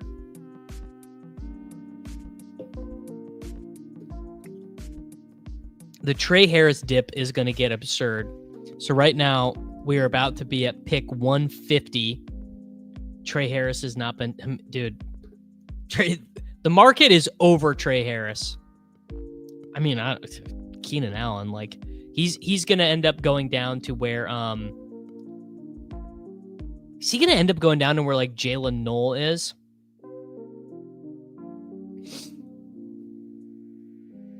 Yeah, honestly, I think this is an easier way to say it. Is like Tyreek Hill is just a huge diva. Just like a guy who wants an insane amount of attention. I don't think he is, like, divorced from reality. Let's do Bretton Strange. I don't think he's as divorced from reality as Antonio Brown was. I could be wrong. You know, trying to read into the mind of someone you don't know, you know, via social media updates. Wow, is that true? Amir Abdullah is out for the year. I did see the 49ers brought in Jeff Wilson Jr. Not a great sign. Is anyone seeing a good update on Isaac Urendo's shoulder? That one feels pretty important. Jordan James was back at practice, but then also had injured his finger. Yeah, somehow it's always going to end up with the 49ers running back too being Tevin Coleman. I might not have needed to draft CJ Stroud so early. That Stroud pick might have been a bit of a mistake because there are still, like, viable quarterbacks on the board right now. Like, Tua is still on the board. Stafford's still on the board. Potentially a bit of a flub there. Oh, we're about to do a drafter's ass pick if Benny doesn't take him. Jerome Ford is a drafter's ass pick, boys. We will always have that Amir Abdullah preseason run. 49ers doing squid games at practice. There you go. There you go, Benny. I had a feeling you were thinking about it. Trey Harris is probably going to end with the worst CLV. And I was drafting a lot of Trey Harris. Actually, not because I like Trey Harris, but there was just structural reasons to be drafting him. Like where Trey Harris was going, he was the last of a plausible day one, week one wide receiver 2 who's young and who has upside and could have been on a valuable offense. Now we've got Keenan Allen signing, KLS drawing rave reviews at camp, although he did have a bad drop in that preseason game. And you have Rashawn Slater out for the year with the torn patella tendon. So bad. Yeah, where's Jake? Where's Jake Benniger? Every time we start talking about Trey Harris, he has to come in and let us know about the yards per route run. Yeah, Jack. I mean, I think Jack Besh is still kind of a good pick. I don't know. It's just like I think with Besh, you can just bet on draft capital now. Feels fine. Like now that Besh is so cheap, it doesn't even matter if he starts the season, behind Dante Thornton or whatever. Oh, Judkins is going to keep falling. Jonnu is the worst one. Yeah, Jonnu is the biggest. Jonnu was being drafted as the tight end 7 in all of fantasy football. Jonnu Smith was going ahead of Mark Andrews. Jonnu Smith was the worst pick on the board before he got traded. God, dude. Yeah, Jonnu has kind of come back around to being a value now. Yeah, the Restrepo and the Bond bags. Oh, I was slamming that button. I really was. Yeah. Okay. I mean, same. I was buying the tippy top on Jack Besh. Not great. Doesn't feel good to be the top buyer of like an obvious faller in fantasy football ever. Yeah, Restrepo was playing special teams and then got in for the last drive of the game for the Titans. They are done with him. It's over. If you were holding out any hope for Restrepo, dude, it's done. He is an absolute zero. But, the important part was that he tried. I saw he showed up to the stadium 5 hours early with Cam Ward.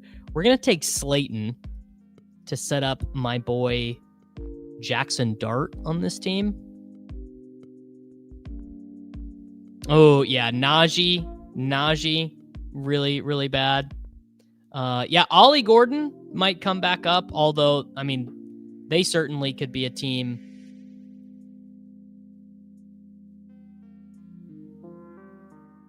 that signs a veteran. Man, sad for the shower narrative bros. I'm a shower narrative bro when it suits me, when it, like, whatever argument I'm trying to make, I'm like, oh yeah, dude, come on. All right. The thing is I need a tight end, but these tight ends all stink, so I'm not doing it. I'm about to take the missile. I'm about to take, Benny's going to take him. No chance am I going to get the missile here. He's about to go. I did want him. Don't do it, Benny. Bang. Keaton Missile at pick 184. Absolutely happy to do it. Keaton Mitchell, he is one of my favorite picks right now. Any thoughts on drafting Stover last round instead of Schultz with Stroud? It's probably fine. I wouldn't do it, but whatever. Brady, have you been going to the gym? Have you been in the gym? Has the college quarterback wide receiver meeting the NFL shower narrative ever worked?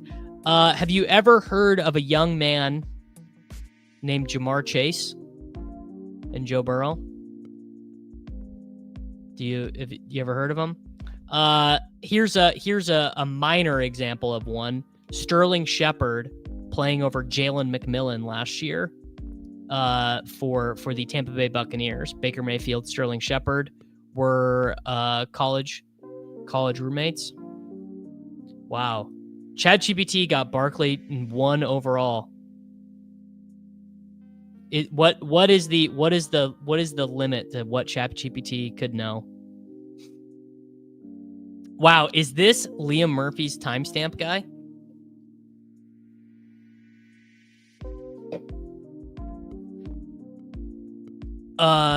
Herzig said JCM is projected back up to B-Rob.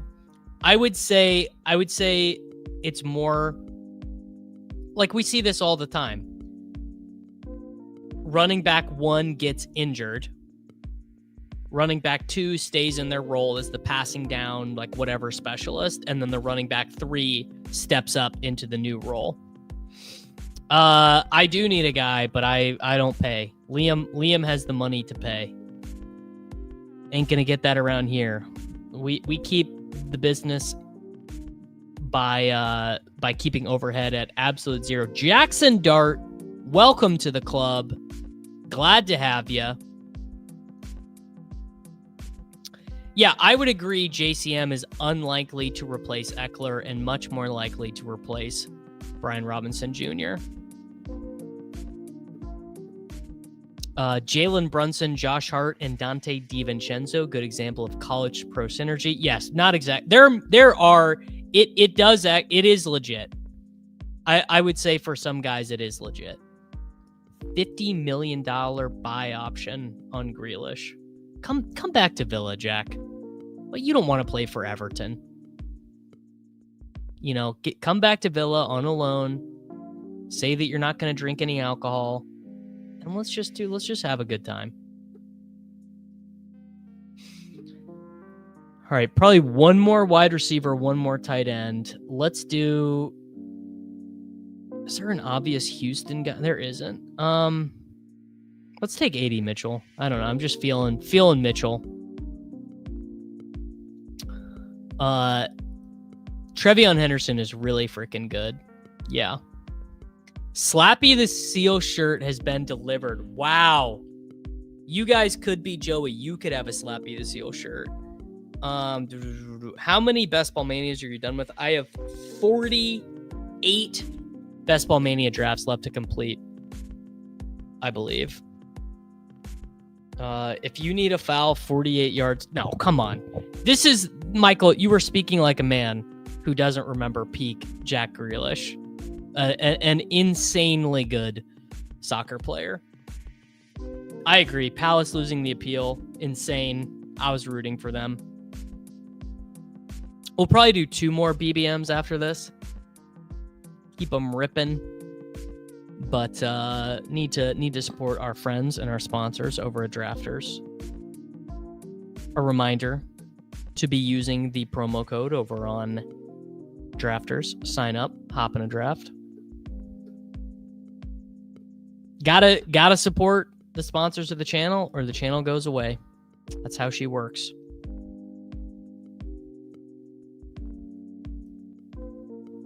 Oh, okay. All right.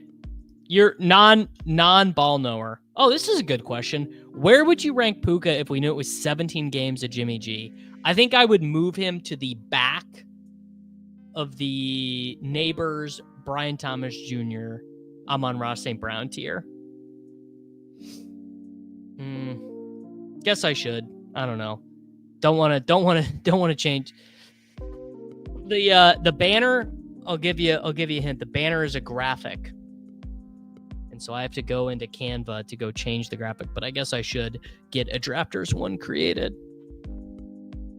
I do like my little blue glowy box. See, I don't think I could move him after AJ Brown. I don't think that I could move Puka down that far. That feels a bit much, doesn't it? Jimmy Garoppolo's fine. Yeah, Puka is going to see 75 more targets than AJ Brown, like regardless of who his quarterback is. All right. We definitely need a tight end. Let's do Higbee. I think we're going to do 4 tight ends on this team because my tight ends are terrible.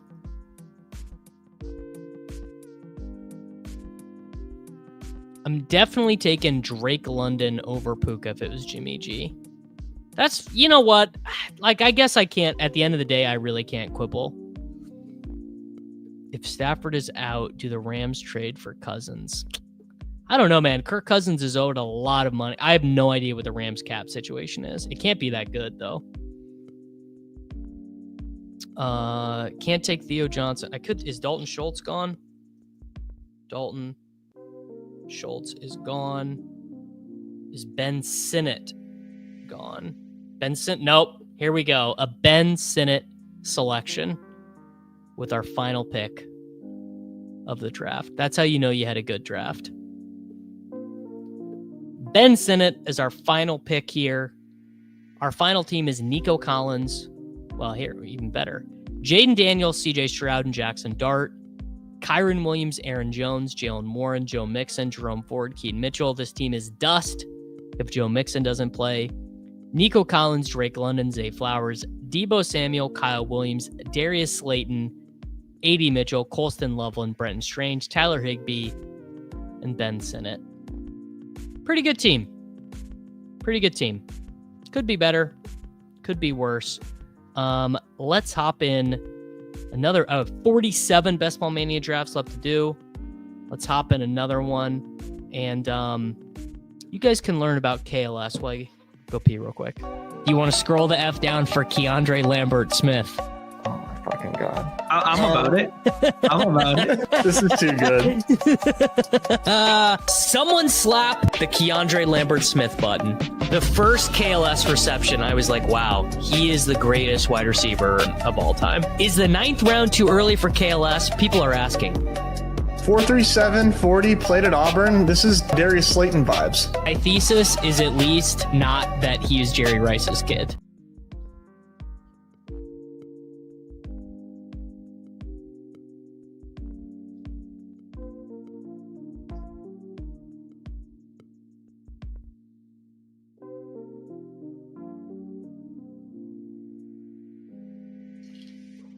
All right, no Influencer 101 this time. We are drafting at the 112, so we're picking at the other turn. That's fine. Fine to pick at the other turn. Bada bing, bada boom. What's the deal with Judkins? Are we ever going to find out?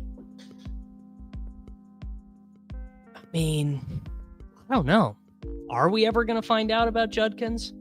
Probably not, right? Like, we're not going to find out in a way that is appealing to us. No, the answer is absolutely not.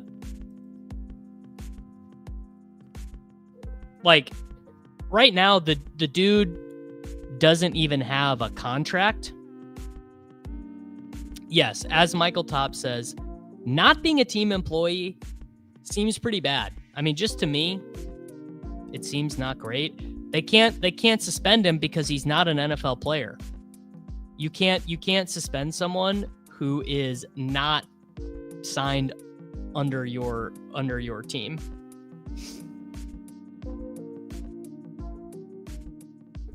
Pick of my slap shirt is officially in the Discord for any potential membies that have been waiting to pull the trigger. Shout out to Joey B for purchasing Slappy the Seal shirt. I guess I should probably get one.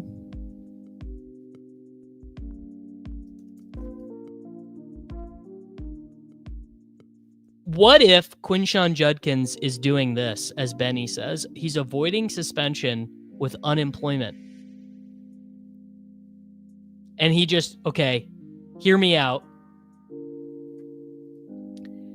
He signs his contract with the Browns 5 minutes before the first game starts. We're going to take St. Brown and we're going to take Genty. All right, hear me out. Quinshon Judkins flies to Cleveland, their first game. He signs the contract. No one tells Roger Goodell. He suits up, puts his jersey number on. They don't have time to suspend him. You ever think about it? There's just no flaw in that logic. That's a perfect plan. 4D chess. There really is nothing more Browns than trading the pick that becomes Travis Hunter for what was it? Pick 5 and pick 36, pick 34, 36 and 38.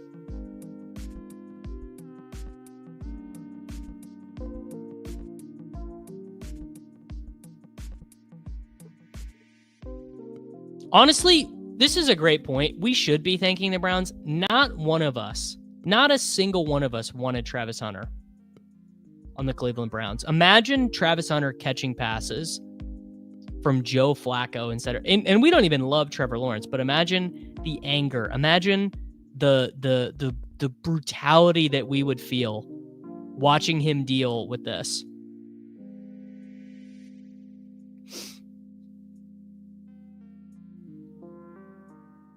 Judkins filed for Cleveland unemployment benefits. Yeah, honestly, the Browns, well, I was about to say the Browns GM definitely is a slappy, but he cannot be that much of a slappy if he passed on Travis Hunter, because Travis Hunter is the ultimate poster boy for the slaps. I mean, come on. No one is more slappy than that. GM who hames? GM?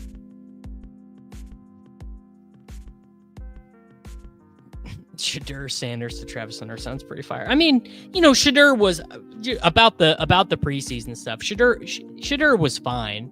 I didn't think Shadur looked like, the best quarterback in the NFL or anything like that. Sure, he played well. Much better to see him play well than to see him play poorly. It's the type of guy you want to see play well. Good quarterback performance from the Browns would be huge for fantasy. Huge for Njoku, huge for Jerome Ford and Dylan Sampson, huge for Judy, who obviously I don't draft a ton of. Yeah, Gabriel is hurt, and Kenny Pickett is hurt as well. I thought Dart looked. My prior was that I thought Dart was closer to Ward than Dart was to Shuck. I thought Shuck actually played all right. I was relatively encouraged by what Tyler Shuck did. All right, Amon-Ra St. Brown and Ashton Jeanty. Dang, I would have happily taken Kyron Williams here. I think as it stands, we are going to pass because there's very likely to be running backs that we like at 60 and 61. If I was a true slap, I would probably pull Henderson all the way up here, but we are going to do Teteroya McMillan. I have been taking so much of Jayden Daniels. Let's do George Pickens. I don't think I have this combination of 4 players yet in a draft. Amon-Ra St. Brown, Ashton Jeanty, and Teteroya McMillan. What's up with the Worthy bump? I wonder if Establish the Run just brought him up in their rankings. Yeah, T-Mac ass team. Yeah, okay. Honestly, who aims? Good point. The running backs at 60 and 61 are getting pushed up. Dart reminds me a lot of young Russell Wilson, can throw the deep ball with touch and scramble a lot. I don't know if that hits for me. I'm trying to think of a really good pro comp for Jackson Dart. Might just be my brain's not working, but I can't think of one that is super intuitive right now. I don't know. You guys have a good Jackson Dart like stylistic comp? Because he just played that. Bo Nix is kind of the obvious one.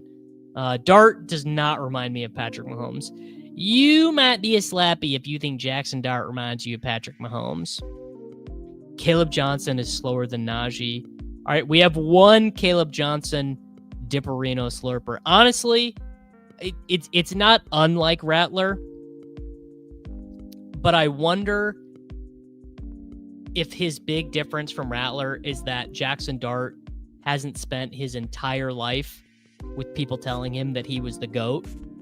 Jackson Dart, to some degree, did kind of have to work through some difficulties in college. But Rattler, when it went south for Rattler, it went south so quickly. I do kind of wonder if there ever would have been a great quarterback in Rattler and it just never had a chance to come out.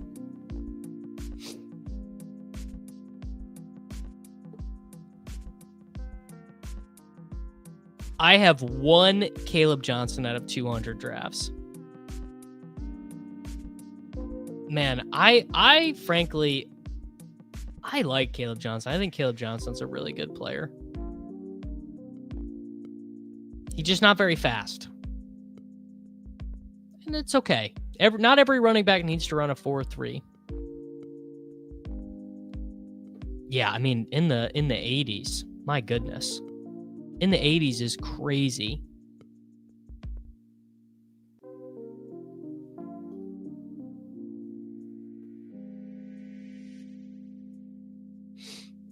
Will we be having this conversation about Caleb Williams next year? I don't know, man.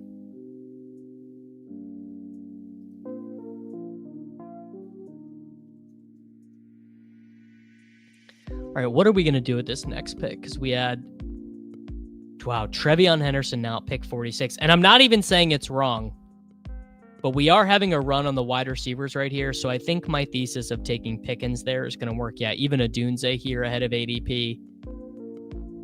I mean, we might even be able to take Chuba at this pick. Ken Walker goes.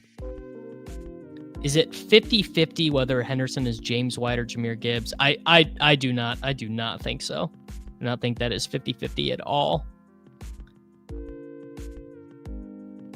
Kyle Monangai is the most popular right-wing slappy player in existence. I do not think you are going to find a more popular right-wing slappy player than Kyle Monangai.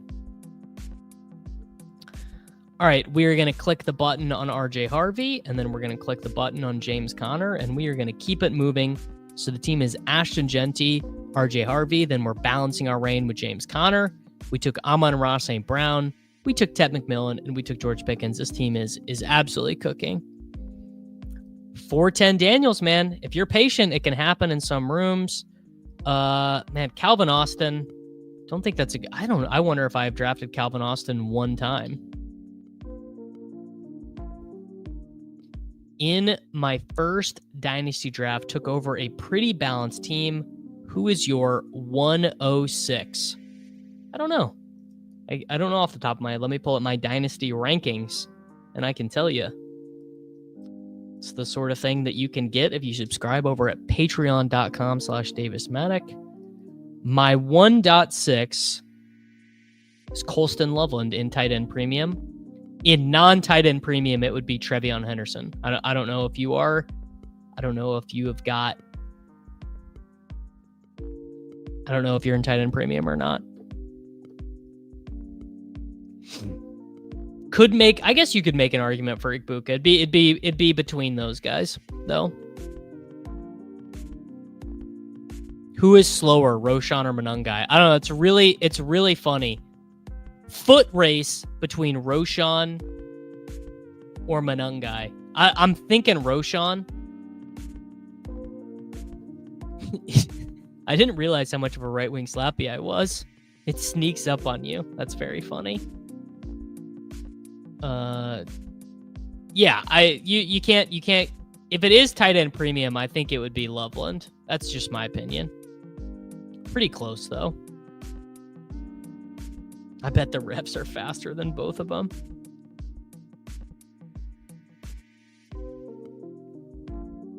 The 150 puppy drafts right now, the slow drafts are totally fine. They're not to the horrible range yet. The horrible range for me is going to be in about 4 days when they're all between the 8th and 12th round. Those are if you're a big slow drafter.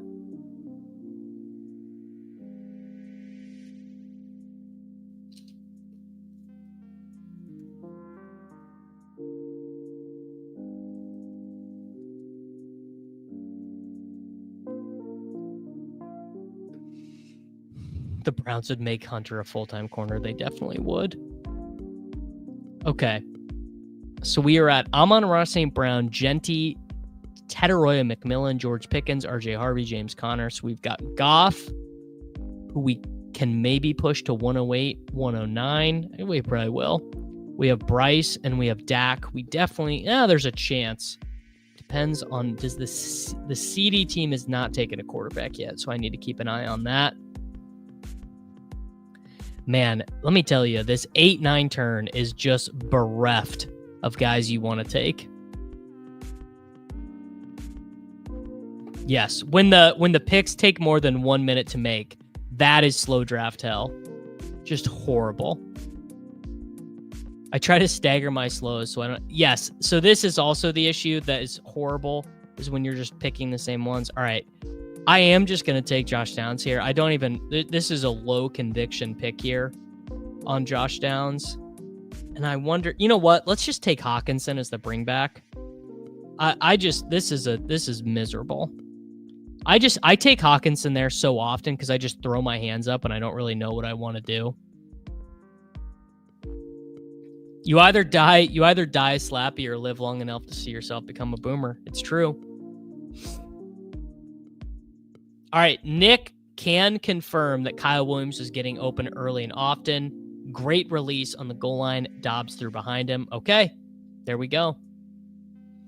Man, I hope Hawkinson is going to feed families, but I'll tell you what's really interesting about that is if Hawkinson is a huge smash, you are going to see huge advance rates for a bunch of guys on the right side of the board, like Kamara, Downs, some of these other guys on the right that always go on this right side of the board, because I know I am not the only one who gets to this pick and sees Jordan Mason and Michael Pittman Jr. and these other guys and just says, screw it, dude.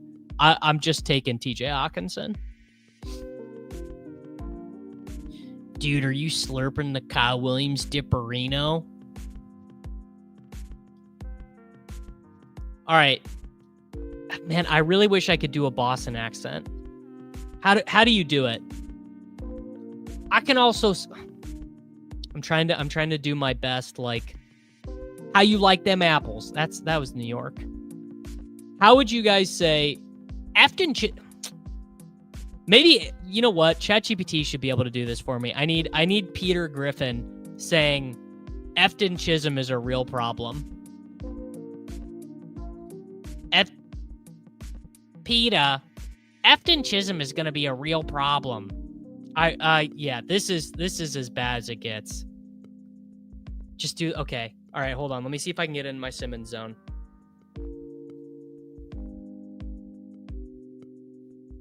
I'm not very good at accents. All right, hold on. I'm trying to channel my Bill Simmons.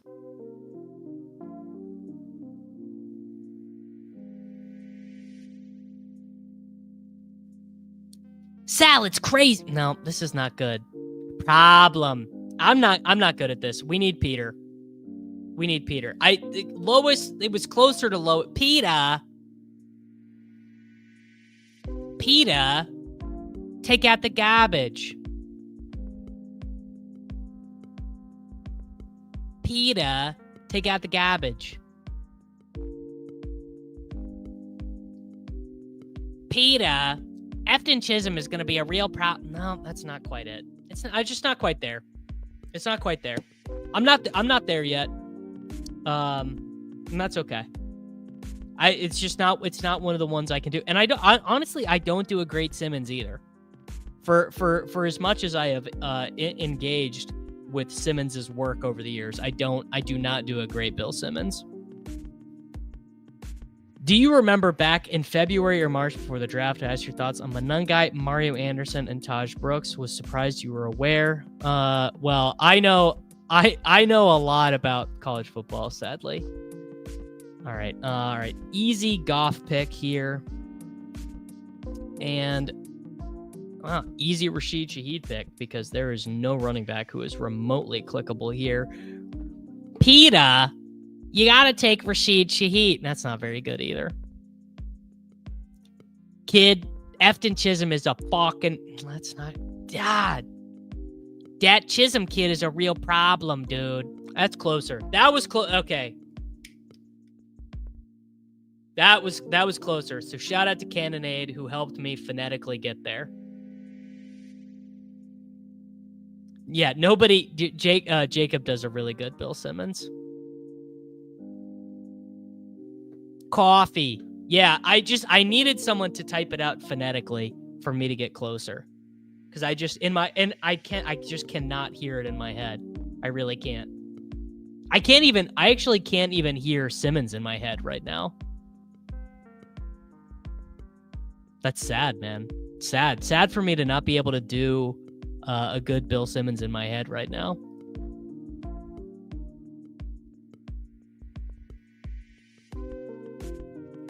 Now do Pete as Davis, doing a Davis bit as Pete. We might have gone too far. We might all need to collectively come up. He's just a hard worker. You know, Chisholm's just a hard worker. Lunch pail guy. First guy in, first guy out. He's going to park his car in the Harvard yard. You know, he plays the game the right way. That was close. That was really close. We were closer there. Would love for someone who's in the office listening right now to lose power on their AirPods so this goes out across the room. All right. The fantasy football team that we are ostensibly drafting right now: Amon-Ra St. Brown, Ashton Genty, Tedderoy McMillan, George Pickens, RJ Harvey, James Conner, Joshua Downs, TJ Hawkinson. We did get Goff, Rashid Shaheed. Chisholm works wicked hard. Worker. A hard worker. All right. Here's my vow to you guys. Yeah, park the car always gets me there. Basically, it's a lot of substituting AH into words. All right, here's my solemn promise to you guys. I will practice this tonight, and I will come back tomorrow with a better Boston accent. I will try and do a little bit of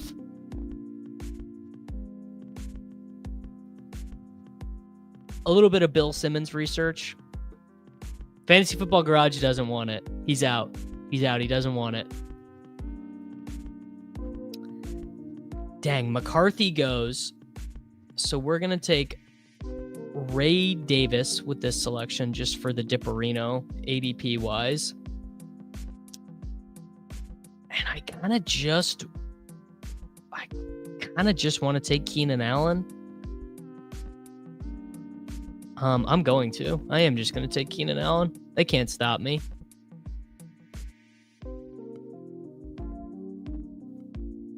Show up to ADP chasing using only that voice. I mean, they would say it immediately. I don't know. What would you guys have done there? Because I didn't really have a quarterback.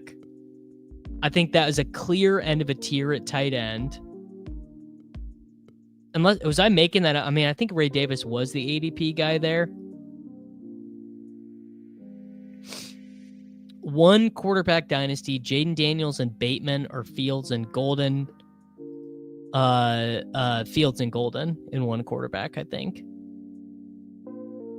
I'm from Cape Cod, and it's funny that more people outside of Boston have the box. Yeah, that is funny. Have we had the Ollie Gordon segment yet? I mean, Ollie Gordon was the best player in college football 18 months ago. I don't think that ability is gone from him. So I probably would say he's a good 18th round pick. Oh, I'm a huge Oronde Gadsden fan. I was an Oronde Gadsden guy in the pre-draft stuff. I'm an Oronde Gadsden guy now. Big Oronde Gadsden guy now.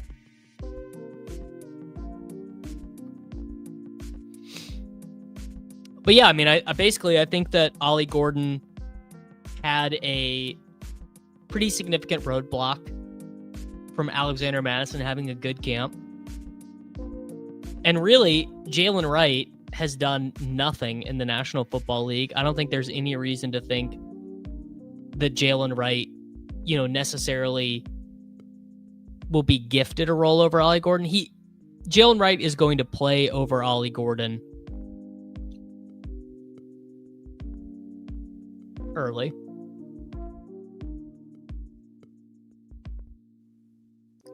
What are my exposures on Josh Allen and Lamar?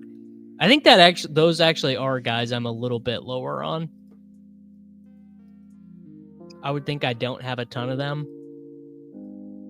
Got some time to change that. 789 drafts. 5% of Josh Allen. 4.2% of Lamar. So that actually does feel bad. I probably should start reversing that.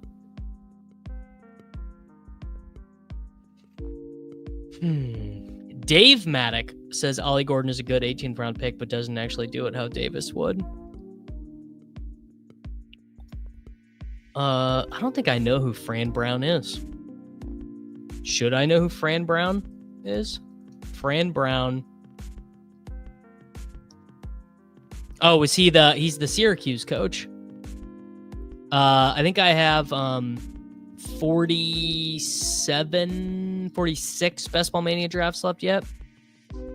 No, I don't think, because I don't think Ollie, frankly, I don't think Jalen Wright is good enough to be the new Guerrero, and I'm not as certain enough that Ollie Gordon is going to be the running back 3.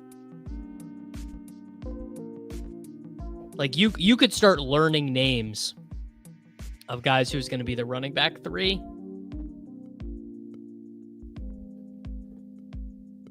Yes, Jackson Meeks as well. The man who brought you LaQuint Allen, Anaronde Gadsden, and Trevor Pena. Oh, guys, I was literally so busy yapping. Gosh. That's on you guys. I was so busy yapping, I just took Romeo Doubs and Quentin Johnston. Did you guys see that? None of you guys reminded me, bro. That's sickening. Sickening.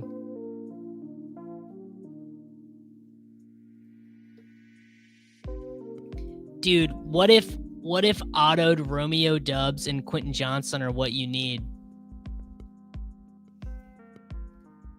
Man, I have the perfect backstack for this team too. Auto drafting Quentin Johnston. That's a no-no. Imagine this one's the winner, bro.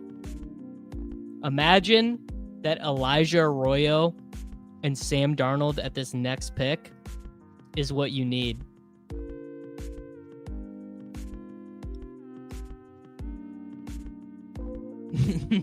If that's what you need, I might be losing all my money this year. We are done at wide receiver. We are going to do your classic 2-6-8-2. We are going to say TJ Hawkinson is the guy that you need. We are going to say the Jared Goff, Amon-Ra St. Brown is more than enough in week 17. And we are going to be happy with that outcome. It's fine. Everyone relax. Everyone relax. It's fine. No big deal. I think it's fine to not give up on the 4-3-8 guy on the Dolphins, but I will say that if you have ever watched any tape on Jalen Wright, you are probably not a believer. Because Jalen Wright, from my very casual observation, yes, that was Stafford's hyperbaric wellness chamber that we had pulled up earlier. It's true. Star Method would have at least given us correlated bad players. It's true. It's true. Mm-hmm. Yeah, Wright looks as if he is playing with Najee Harris's eyes. He looks quite afflicted. All right. Star Method is back now that they have sort ADP by Q. That's true. All right. So Sidekick wants me to just take a quarterback. You know what I kind of want to do? I kind of want to do Rodgers and Chig. Or Rodgers and Jonnu, rather. Speak of the devil. All right, let's do Jonnu and see if it gives me Rodgers, because I bet it will.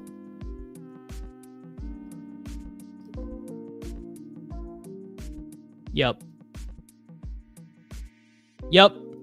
We landed it, dude. The plane is back on track. What if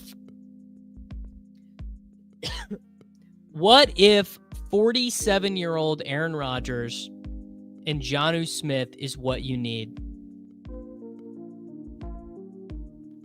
One day would be cool to do a Best Ball Exposure show with the Best Ball Explorer. The Draft Exposure visual is cool. Here's the deal, man. Here's the deal. Around here, I don't do nothing for free. That is the only way to keep these neon blue lights on in the back room.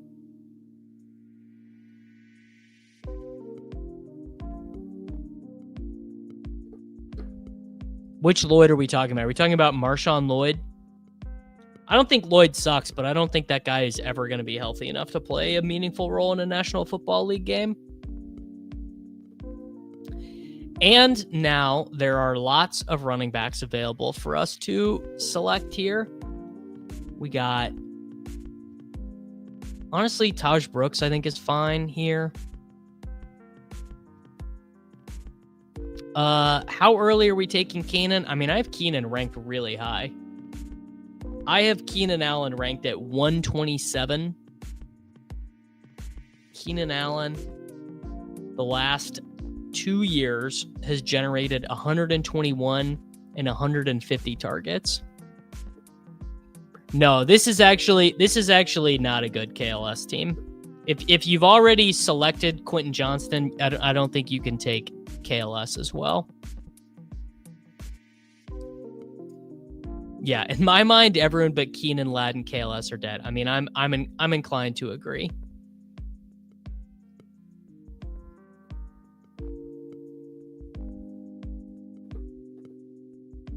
Brooks seems like a smash. Isn't he just Shipley with more contingent upside? I mean, probably not as much contingent upside because he will not have third downs. P. Ryan, I'm guessing that P. Ryan holds on to third downs all years long.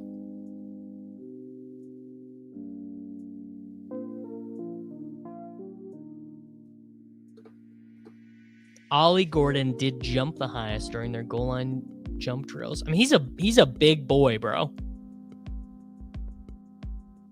Didn't have like a crazy combine. Did have a very good Senior Bowl. Again, for whatever that is worth, you can decide whatever that is worth to your own liking. But definitely not nothing. Yeah, probably fewer third down situations for Taj. But I mean, Taj could score a bunch of touchdowns. New Chuba loading. Literally same thing. Like would have been a first round pick, maybe second round pick, went back to school for no reason.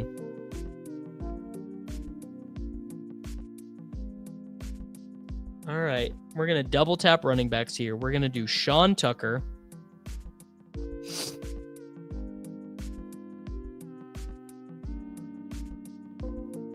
And frankly, we probably need an adult here. So we're going to do Justice Hill.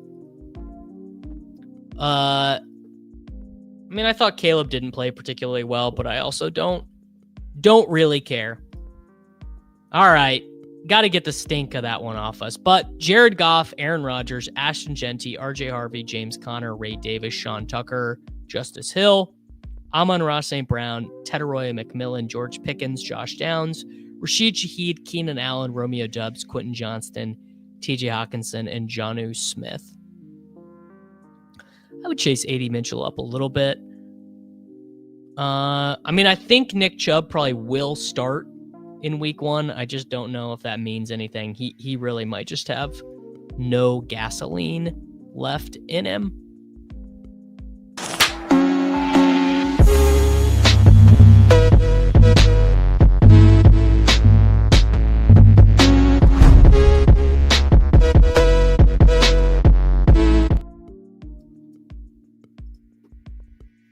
All right.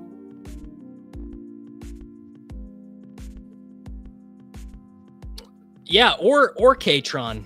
Going back to school, not great for both of the Penn State guys, I would think. I'm still kind of surprised that one of them didn't come out this year because it feels like they are hurting their draft stock. Staying in together. I saw Torrey Horton go in the 13th today.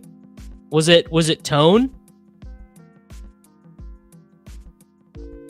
The fact that we are still debating who is worse between Wright and Ollie only makes me more bullish on A-Chain staying out there more.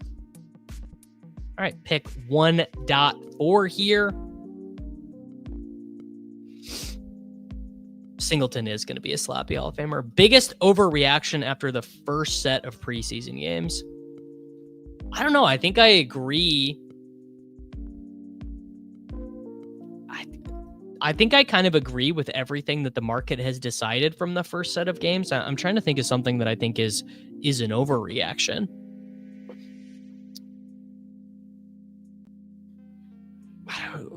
What is something that the market is overweighting? I guess I don't care that Caleb Johnson didn't play that well. Maybe. You know what? Trevion is probably the biggest overreaction. I guess yeah. There you go. Artillery Frost beat me to it. Like, Henderson was in the role that we expected. I gave my Brees take on the video.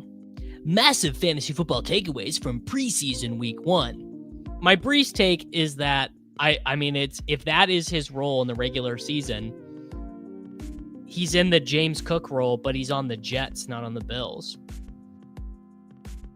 I took Jahmyr Gibbs over Justin Jefferson. Mostly because I just kind of want to get some more Gibbs. See, I don't think that. I think that there's real valuable information to gain from preseason most of the time.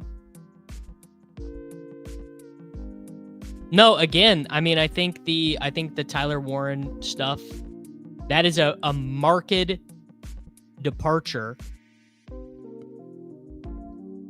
from how they have treated the tight end position in the past. Jelani Woods, Will Mallory, all these jabronis out there.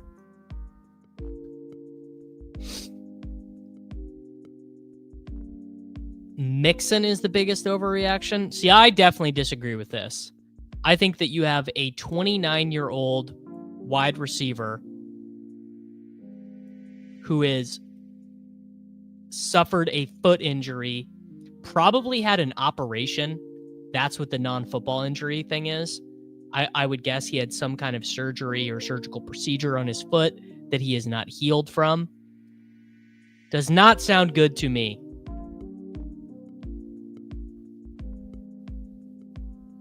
Braylon Allen. I could see Braylon Allen getting up to running back 40.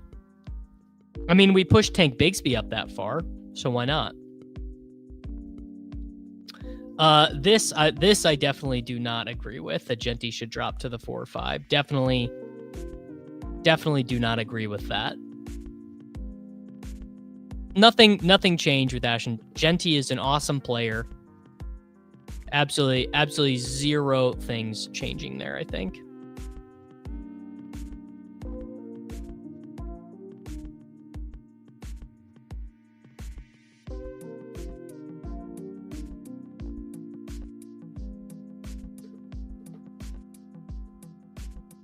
I do not think Jahmyr Gibbs is overpriced. I think Jahmyr Gibbs has a very good chance of being one of the absolute stories of the fantasy football season.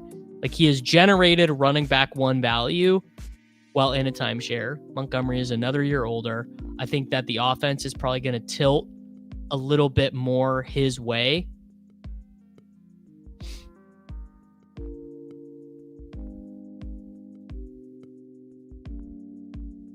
Yeah, I basically think that Gibbs is priced relatively fairly. All right, we are up in 2 picks. This is why picking at 4 sucks. I mean, it's very hard for me I need to move Tyreek. I have a rankings update coming that I have not pushed yet.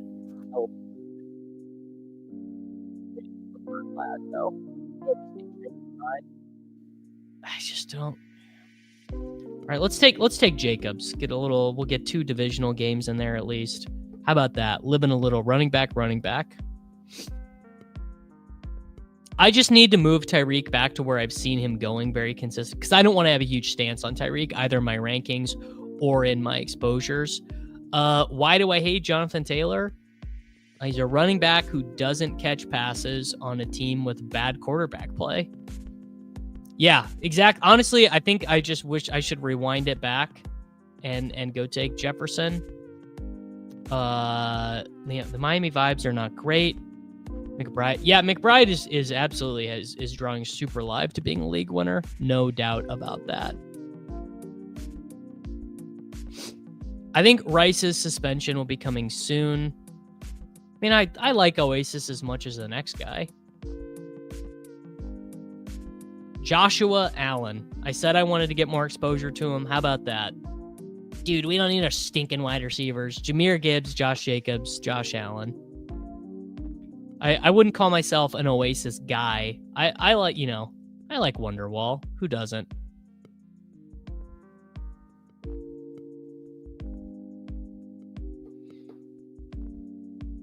What Panthers jersey should I buy this year? I mean, Coker is probably the funniest one, right?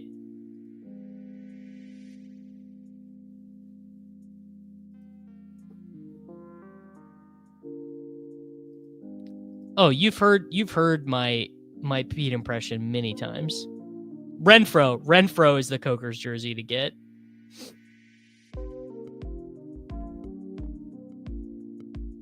Dude, don't you know running back heavy was the way last year? Best ball is soft. That's Davis. That's my impression of Peter impersonating me. I would buy Hunter Renfro's jersey, but I don't want to get confused for being him. Oh, brother. Don't I know it? Passionate about winning, Clemson football. The greatest photo. This man is built different for running routes. No one has ever ran routes like this man. All right, dude, we starved the beast. We got Jayden Daniels to go with the 312. That's going to be an extra little bit of value for us, dude.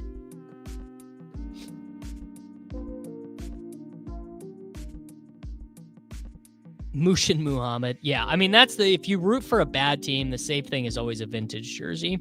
We're spoiled. The real problem is there are more than 12 who can pay off round 1. 100%. I mean, the back end of round 2 does not feel great. Can't wait to get a Chimere DK jersey and ask for him to run like 40 routes the whole season. I don't know, man. I will say I was surprised at the configuration that the Titans did in their preseason game. They did all veterans with Cam Ward. They didn't give Io Manor or DK or any of those guys any space. We're going to take DJ Moore here as our wide receiver 1. Decent chance of getting Devonta Smith coming back around. Like, actually relatively decent. Now, here's a really interesting dynamic happening in this draft room right now. The 101 Chase drafter selected Lamar Jackson. So you got to figure he's way less likely to take Burrow at 6 and 7. The Chase Brown drafter also has T. Higgins. Just conceptually, do you think that this drafter should pass on Joe Burrow at pick 70 and dare the guy who took Lamar at 25 to take Joe Burrow?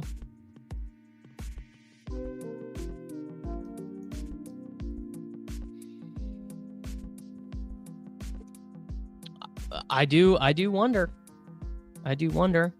New viewer and first-time best ball drafter was wondering how you approach elite tight ends and quarterbacks in general. 1 second, let me make it. Wow, all right, I will take DK Metcalf here. So in general, I do not love elite quarterback as much as other people do. I tend to, I was just looking at my exposures early. I'm a little bit lighter on specifically Josh Allen and Lamar Jackson because you are giving up like real value. Like, I think taking a quarterback over Amari Hampton is pretty tough.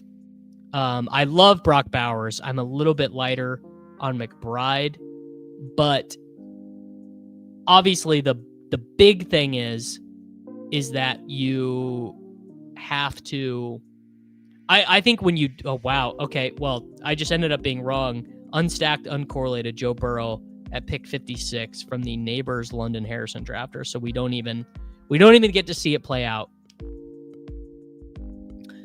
I would say in general, ADP fallers in rounds 3 to 5 are way more valuable than any kind of correlation boost.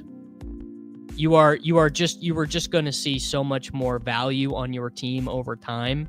Getting a 5-spot ADP faller in round 4 is just kind of how it works. I mean, correlation is very, very important.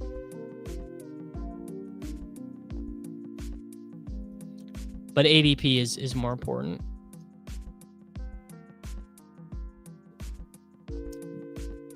No problem, Eric. Glad to have you. Thank you for asking a question. Thank you for supporting the channel, brother. Lamb getting trucked by a ref is bearish. I mean, it's not good. Well, I mean, so it depends on the correlation. Like if you're thinking about Josh Allen, well, Josh Allen only has one correlated teammate who's expensive. Lamar has, I guess Henry and Flowers. I do think obviously you do want to pull Flowers up with Lamar. Burrow is a tricky one. Hurts is not particularly tricky. You just really want him with A.J. Brown and Devonta Smith. But yes, it is hard. We need to wipe this clear from our brain that the quarterbacks have gotten more expensive. And Hurts, used to be able to get Hurts in the 5th round all the time. So this draft is kind of playing out in my favor with the Burrow pick and then Pollard and Pacheco ahead of ADP because I'm going to be able to get a wide receiver I actually quite like with this pick. So maybe the running back heavy start was all we needed. Bang Juwan Jennings with his officially signed document saying that his leg is hurt. I have a Hurts at 63 team in Best Ball Mania that I like to look back lovingly on. Yeah, that's pretty nice, brother.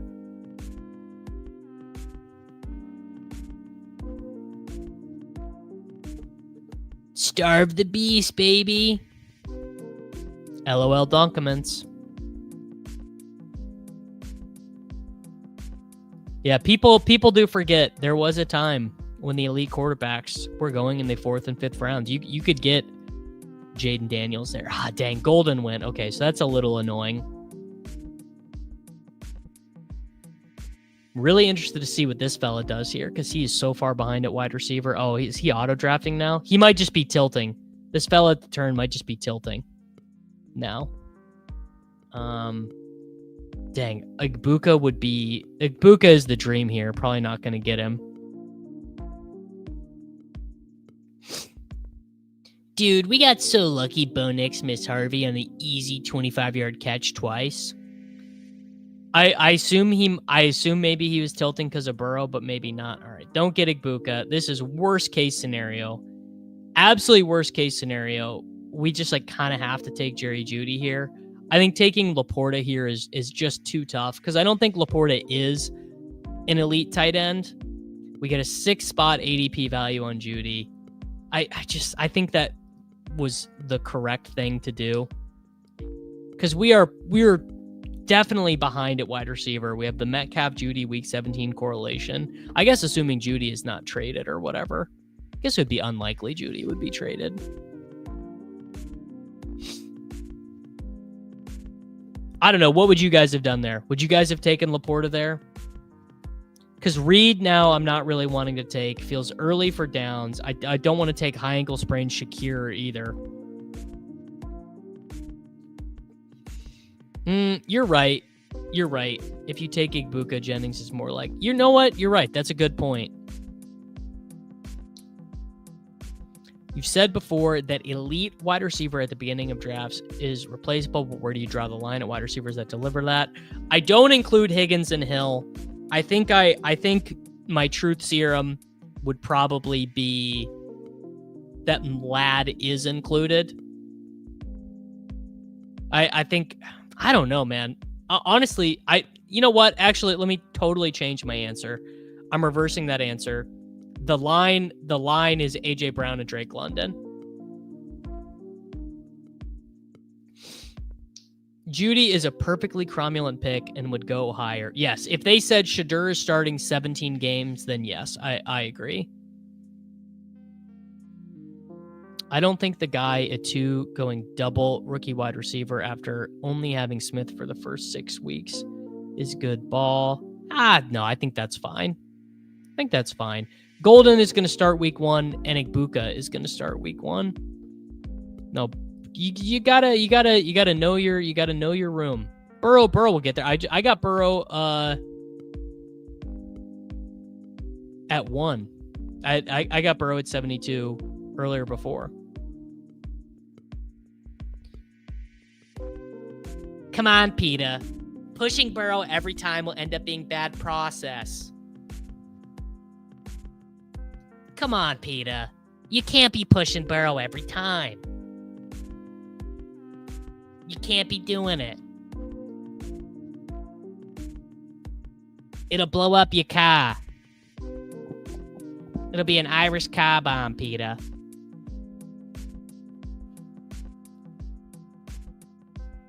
You did the right thing. Wait for Kincaid or Goddard. Bang! No, Joey doesn't like it. All right. This sucks. These injuries and the markets getting better has just made the 90s are so painful.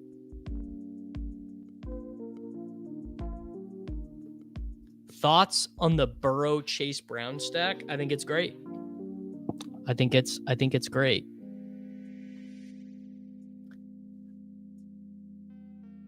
I promise you one thing, which is that you absolutely do not want me to be streaming by myself for 3 hours with no music in the background.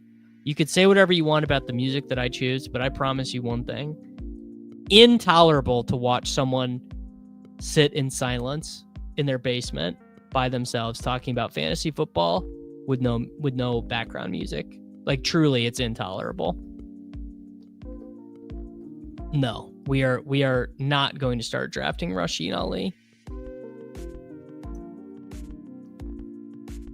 You'll be happy when it's round 10 and you're staring at Cam Scatterby, Rashad Bateman, and Colson Loveland. Yes, very true.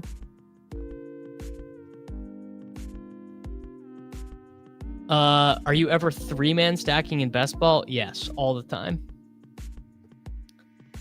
All right, we're gonna take. No, we're not gonna take Mandrews. We're gonna take Keon Coleman. Dude, it's setting up to be a Dalton Kincaid team. It's true. I actually choose the song every time. I'm a Dead Air fan. Seriously? Nothing is going to make me turn something off faster than Dead Air. My brain can't do it.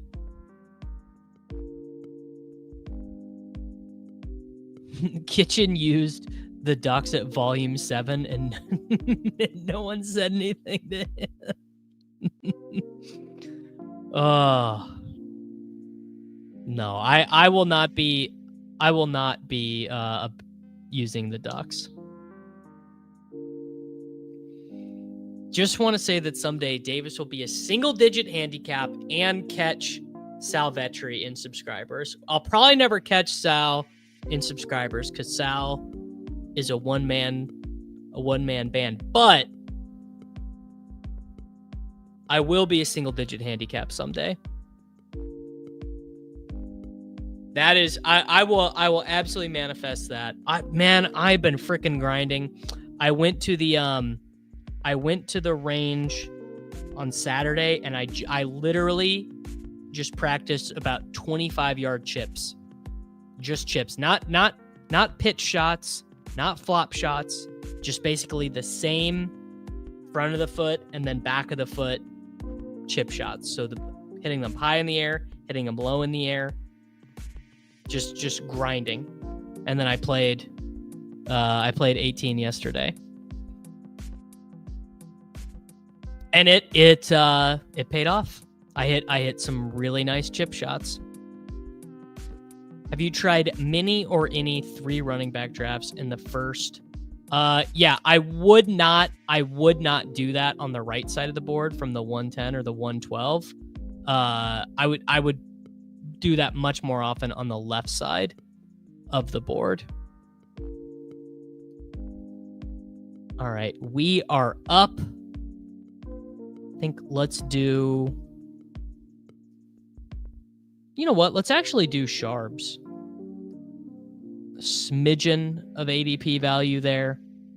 We are in an uncomfortable spot at bye weeks, but... Yes. So this is basically, so I shot an 86 yesterday from the whites with my awful swing because I scrambled my ass off. There were 3 separate times where my tee shot went out of bounds and I still made bogey because I hit one good recovery shot, one good wedge shot, and made a putt. Yes, as Rusty says, with my swing, you really better be quite good from 100 and in, which I am. I was dying at your Anthony Richardson was certainly one of the quarterbacks of all time. He sure was. You can't say he was not one of the quarterbacks of all time. Now, I do not have a tight end. Do I take Dalton Kincaid here? Yeah. Yeah, I do. You got it. You just got to do it. Dalton Kincaid. Come on down, brother. Pick 124.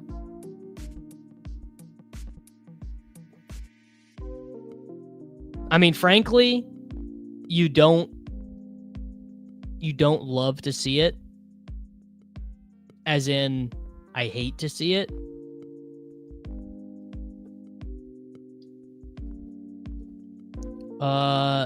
Man, I really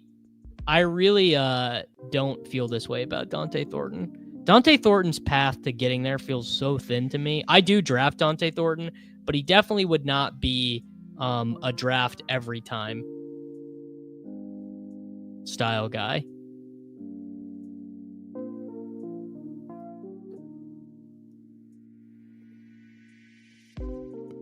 Njoku, Peter, you have to take Njoku over Kincaid. Dalton, Not quite. Nick, I'm reading all of your future comments in the shittiest Boston accent of all time. What's the best example of someone you thought was cheeks in college that turned to be good in the league? Terry McLaurin. That is the easiest one. Terry McLaurin was like barely a freaking prospect, dude. Terry McLaurin was a third round pick who had 1,200 career receiving yards at Ohio State.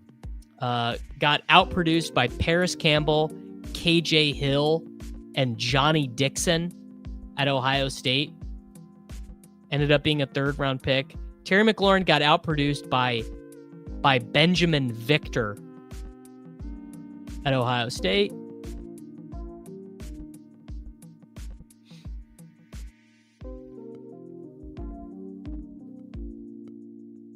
Dante Thornton. I mean, Tyquan Thornton. People forget Tyquan Thornton won Pat Crane a couple $1 million. Terry was on my rec baseball team. I bet he sucked at it. Wow, are we going to get Goddard too? The double week 17 tight end. They're never going to see it coming. Bang. Yeah, dude. Yeah.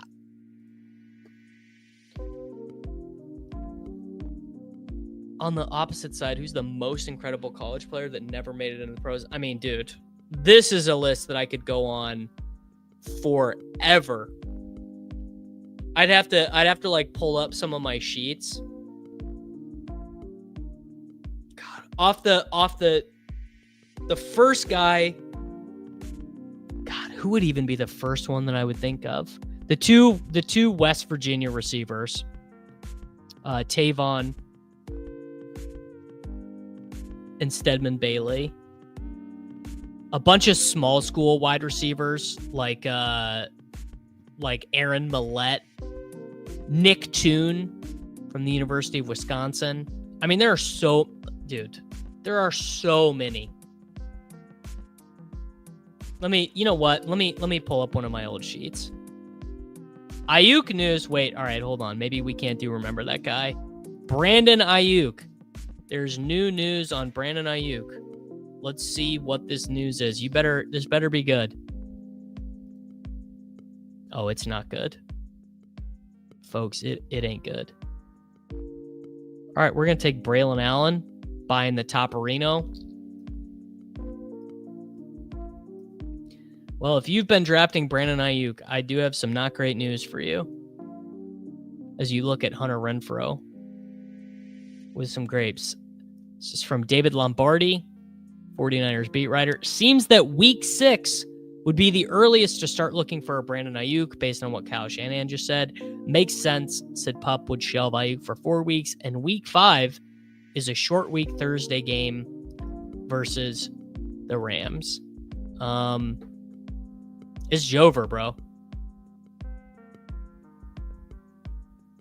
It's done.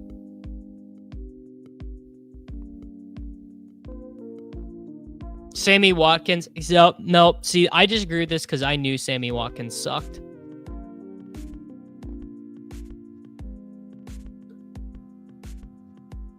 I mean, I think the market.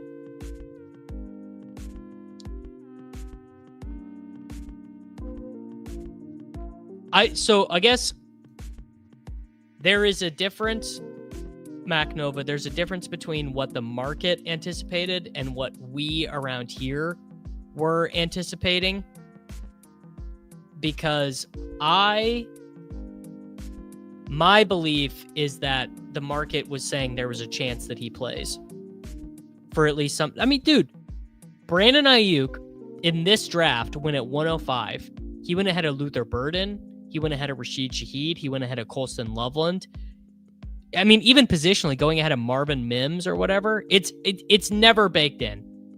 It's never baked in. Now, I'm open to Dipperino slurping. I mean, I'll tell you this, that in the eliminator, Brandon Ayuk is still like Brandon Ayuk, I think, is in week 11 or in round 10.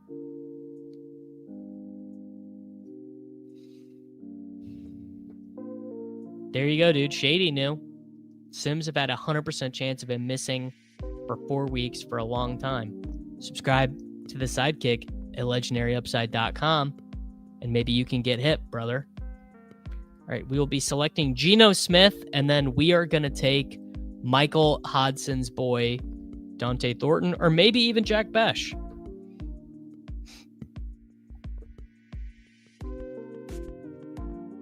Mookie did an elim last night. Ayuk went in 145. I wonder if I've taken him once in an elim. I probably have. I probably like auto drafted him or something.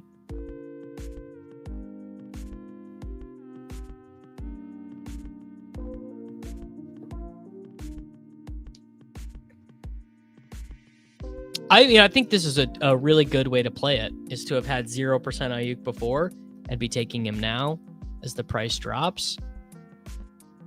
I'd make a draft caddy's name Draft Daddy. Yeah, Pearsall is going to go up more. Even Jennings probably will start to come up once we get some positives on his health. You know what? I'll be too tilted. Let's just take Thornton now. There you go. Josh Allen, Geno Smith, Jahmyr Gibbs, Josh Jacobs, Jalen Warren, Zach Charbonnet, Braylon Allen, DJ Moore, DK Metcalf, Juwan Jennings, Jerry Jeudy, Keon Coleman, Dante Thornton, Dalton Kincaid, and Dallas Goedert.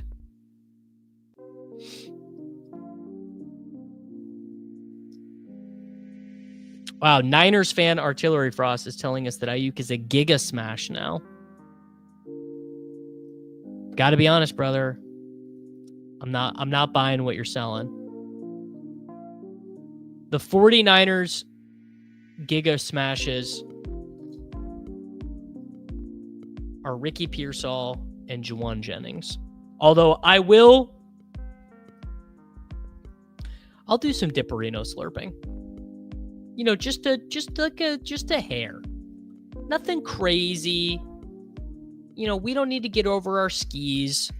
But we could do a smidgen of Dipperino slurping. Well, Demarcus Robinson is suspended for most of Brandon Ayuk's time frame.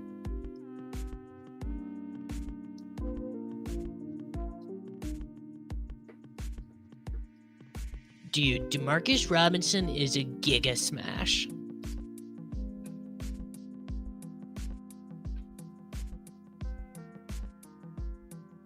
You know what? Let's see if anyone wants to come on and talk Ayuk.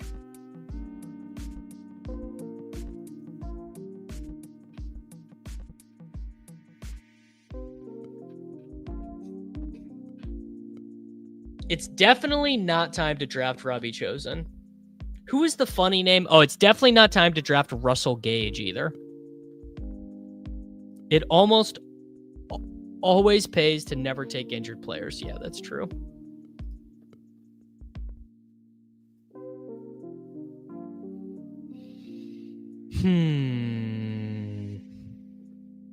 It might be time to draft Ricky Person. It might be. All right, how are we going to close this one up? Probably a Curtis Samuel pick in there somewhere. I'm not going to take Jack Besh.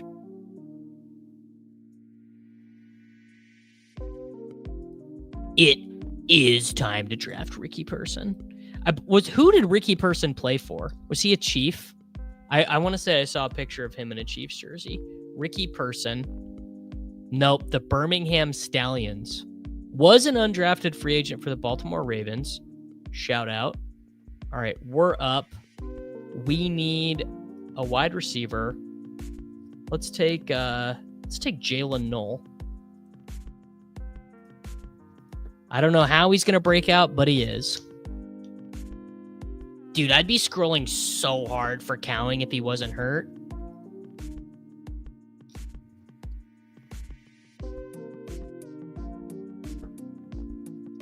If I could draft Duran Campbell.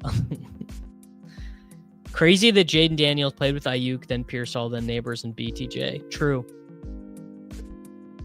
Dude, DeMornay Pearsonell was a problem. People forget that DeMornay Pearsonell was a problem. All right. One more running back, probably.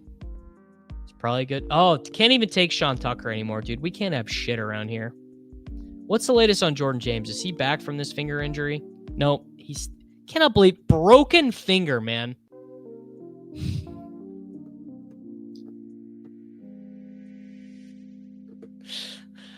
Oh my God.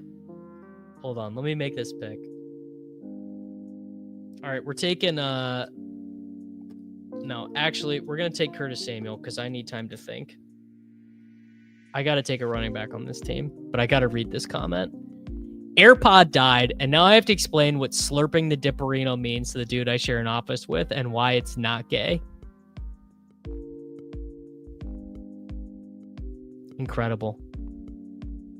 The content.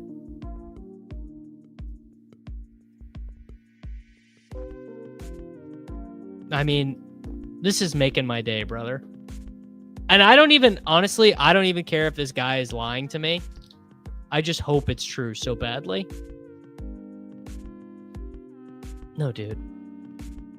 It's just a little Dipperino slurping. Where did Sean Tucker go in this draft? Why can I not have nice things? Where is Sean Tucker? Sean Tucker went at 186. All right. We do need a running back of some degree, I think. Do we need a fifth running back or do we need a third tight end? Gibbs, Jacobs, Jalen Warren, Zach Charbonnet, Braylon Allen.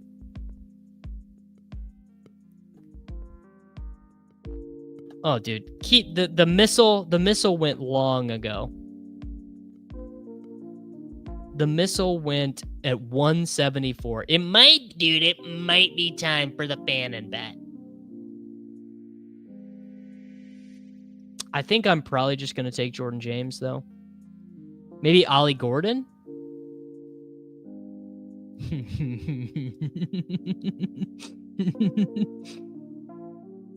Hunter, Corum. I don't know, probably Corum.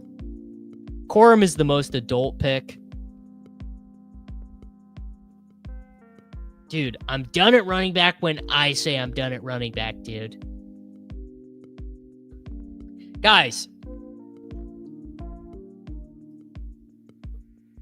Is it time for the fan and bet? Arroyo, maybe? I mean, 18th round Jack Besh. I guess we're probably Dipperino slurping here. That is like the definition of Dipperino slurping. Well, Rusty Shackelford, you know what they say. Zero has many names. Ty Johnson is not winning you anything. You're not winning $1 million. I gotta take Jack Besh. Dude, we took 9 wide receivers. Honestly, actually, 9 wide receivers made sense with this build.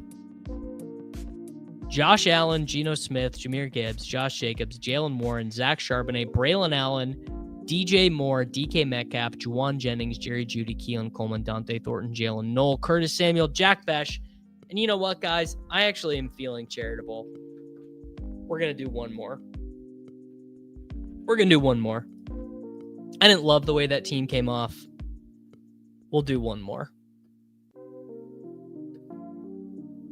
What is a Slappy, Davis? We're going to have too many rookies. All our quarterbacks are going to be guys who could be benched at any given moment. All our wide receivers are going to be useless. We're going to have more handcuff running backs than starting running backs. If you look around the draft pod and don't see the Slappy, you are the Slappy. Stop caring about the projected scores and draft the shiny object. Also, it might just mean nothing.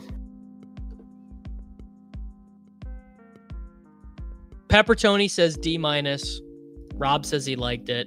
Henry says he's starting to feel Phil.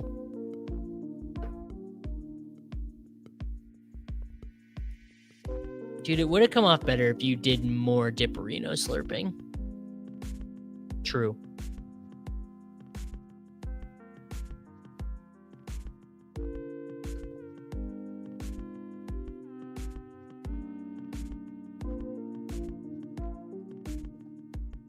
Man, so there's an additional Kyle Shanahan quote that is even more bearish. He said it could be week 5 or week 10. That's when I start thinking. I mean, dude, that is freaking bearish, man. Bijan Robinson, welcome to the team.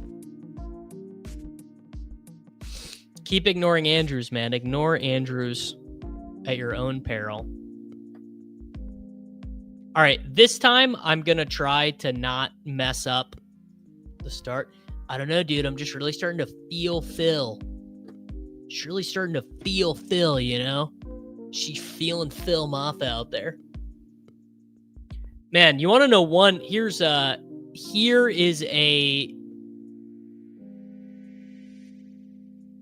preseason nugget for you. Joe Milton is terrible. Where's Nick P? Nick, are you still here? I need you to answer for some of the things you said about Joe Milton. Joe Milton is not good. It did actually die, and Slurping the Dipperino echoed through my office, but I don't think anyone actually heard it. All right, we're praying for you. I also was telling people not to fall for this. He's got the cool arm, but he cannot throw. I take the Javonte medicine, more than you would think. Here you go. Javonte Williams, I have drafted 2.7% of the time. I will take the Javonte medicine when needed.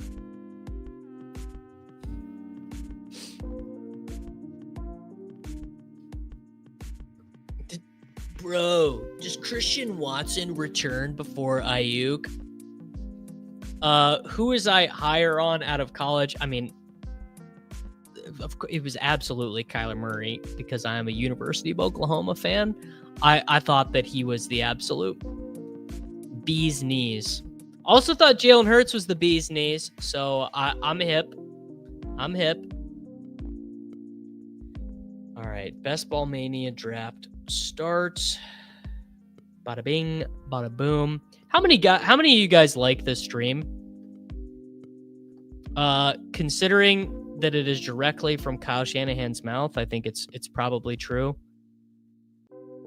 Guys, this stream has 138 likes. You guys are all embarrassing. Oh, no, buddy. I would have probably I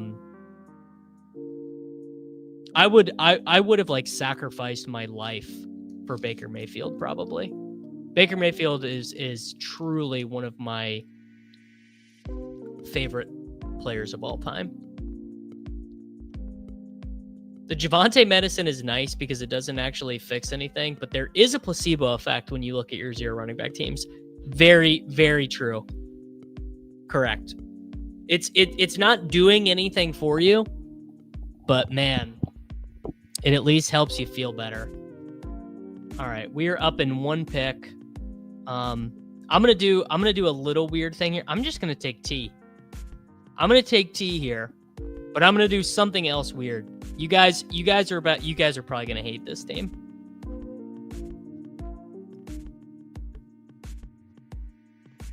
Bijan Robinson, T Higgins, and I'm about to get wacky.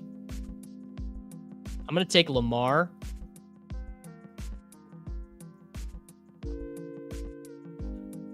Shanny doesn't even say nice things about his wife or kids.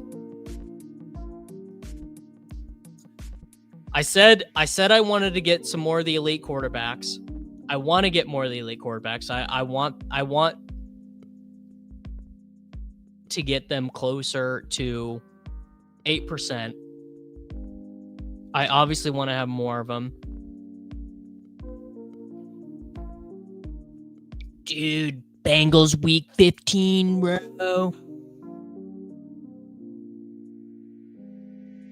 What if T. Higgins scores an end-around touchdown in week 17?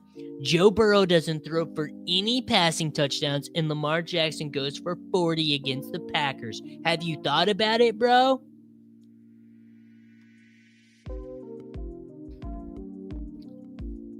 No, I will not take Burrow at 71. I've definitely done this in the puppy. Pulled Kyron up to the 2-3 turn. I've definitely done that. Although I don't think they are particularly good. I don't think that they're all that correlated, honestly.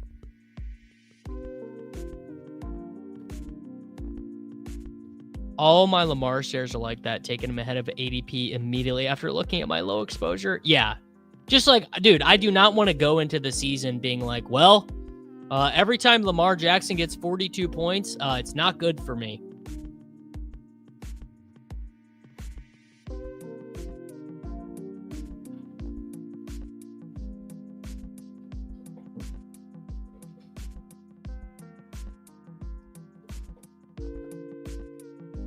Who are the slappies most bored with now? I feel like the slappies are getting a little bored of Tootin.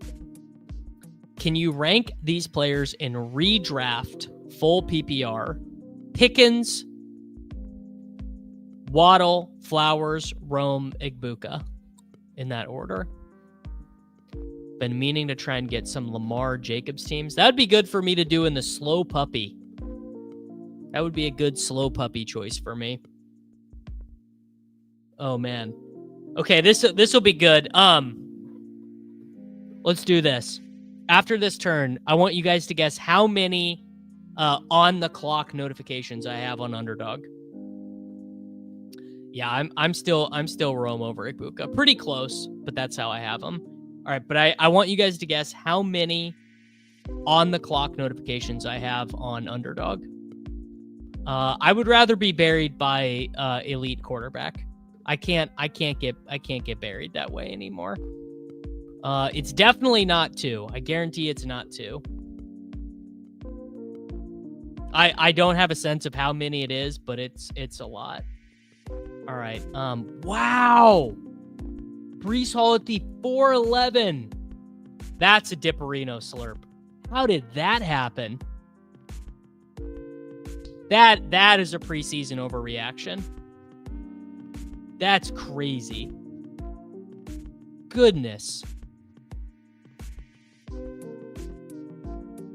Is there a course? Oh my God.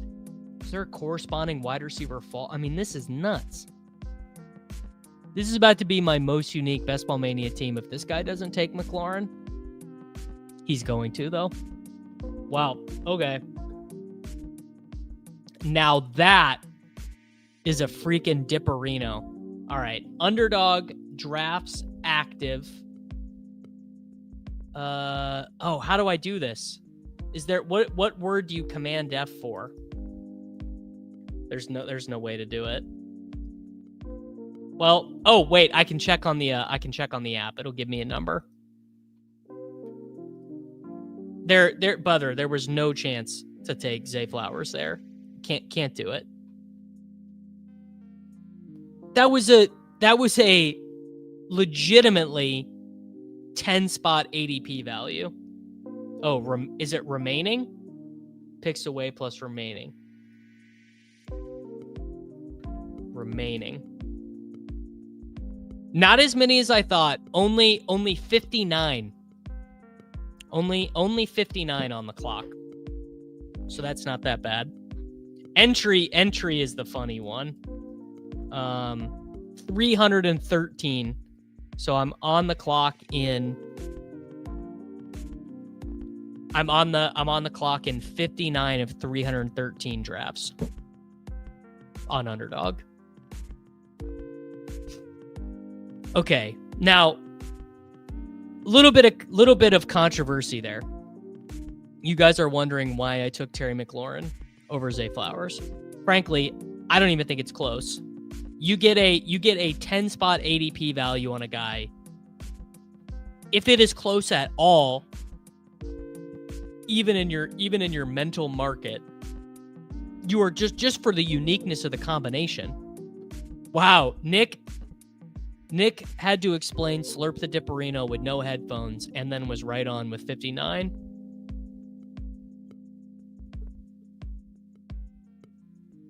You can say ADP doesn't matter, but combinations do matter.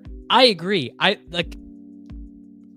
You guys, I promise you that McLaurin was the correct pick there. I promise. Someone in this draft has to be doing something terrible. Who is it? This team is totally normal. E. Coxer's team is normal. This guy took Tet super early, JMO ahead of ADP, Golden way ahead of ADP. This guy's drafting normal. This guy took Evans a little early, but that's about it. This guy took Igbuka super early. And Walker early. This dude is drafting normal. This dude is drafting. So really just two guys are drafting weird.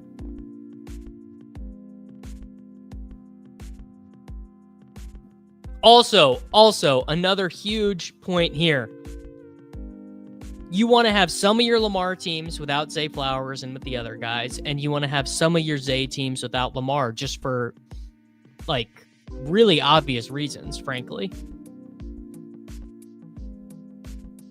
I promise you.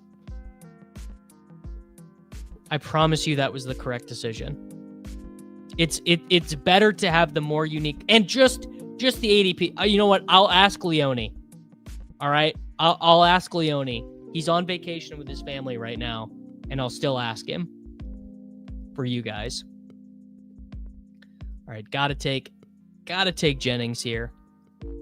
Probably take Addison around. The Chase Brown drafter is the one who took Joe Burrow.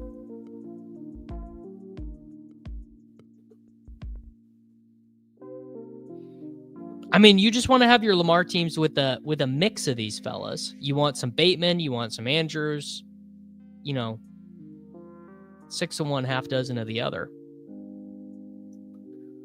And I will just take Jordan Addison right here. And we are chilling. We've got room for Andrews. We've got room for Bateman. There you go. Charlie said he did the same thing, just stacked him instead with Mark Andrews. Yes, Michael, I think a more casual audience has descended upon Underdog Fantasy at this point.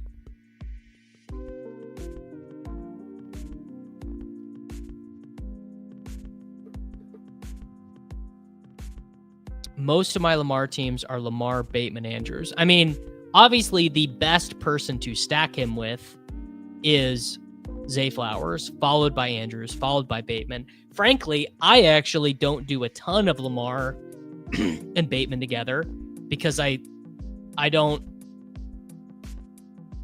I don't love Bateman. Yeah, Dan, but what are you going to do? You yourself would pass on Breece Hall at pick 47. I don't believe this.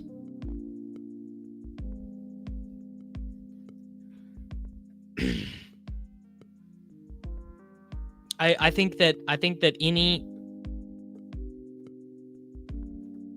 No, Mark Andrews is a good player, bro. You gotta Peppertoni, you gotta chill.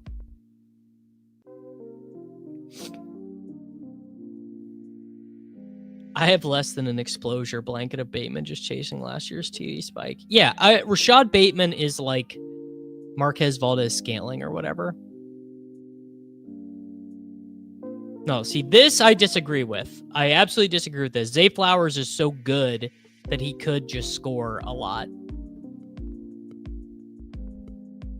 Every zero running back target being hurt is so aggravating. Nah, bro, they're not all hurt. Come on. You kidding me? We've got Bigsby. We've got Samson. We've got, Jayden Blue actually is hurt. We've got Braylon. We've got Algier. We've got Jerome Ford, Corey Krosky-Merritt, Woody Marks, Keaton Mitchell, Taj Brooks, DJ Giddens, Sean Tucker, Blake Corum. We got meat on the bone, brother.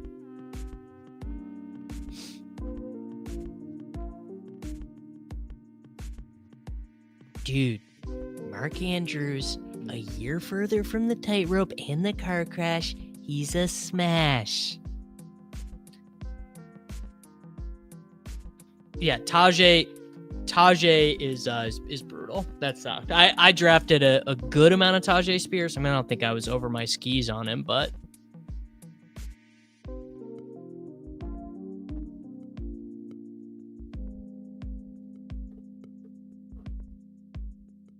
Dude. Okay, what's a funny accent to do? I just can't. I'm not a master of accents, really, is the issue. Bro, if you think Zay Flowers can't score touchdowns, then you don't know ball. Well, this also is not true. Like, there's a reason that players like Jacoby Myers go... What did Jacoby Myers had, like, 900 receptions in a row or something without scoring touchdowns? There's a reason that some guys score below average. There you go. Michael solved it. If you're going to draft 50 teams, take Zay. If you're going to draft a couple hundred, you take the uniqueness. Couldn't have said it better myself. Michael knows ball. People did not get burned like I did by Flowers last year, and it shows. Well, it sure does. I will not be taking TJ Hawkinson on this team. I will not be taking Brandon Ayuk on this team. Oh, I got a big freaking rankings update to do, huh? Man, Trevion Henderson is just not going to get past this 4-5 turn very often. We're up. We're going to take Mark Andrews. And honestly, I'm about to take Travis Etienne. I really am. I really am about to take Travis Etienne. I'm taking Etienne or Shaheed. Etienne or Shaheed. You know what? I can't look myself in the mirror. I gotta take Shaheed.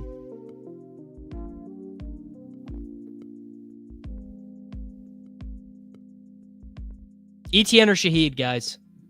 Etienne or Shaheed. I think we got to do it. This is for Drew Dinkmeyer, who thinks this is basically only a Rashid Shaheed channel.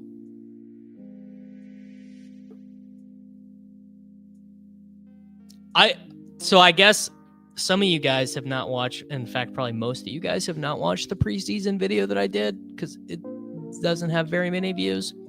But I am buying the ETN stuff to some degree. Dude, I feel the need for Shaheed. Yeah, we might need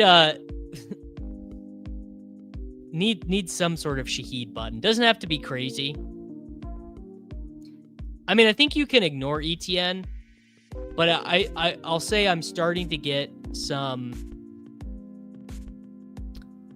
I'm starting to get some vibes.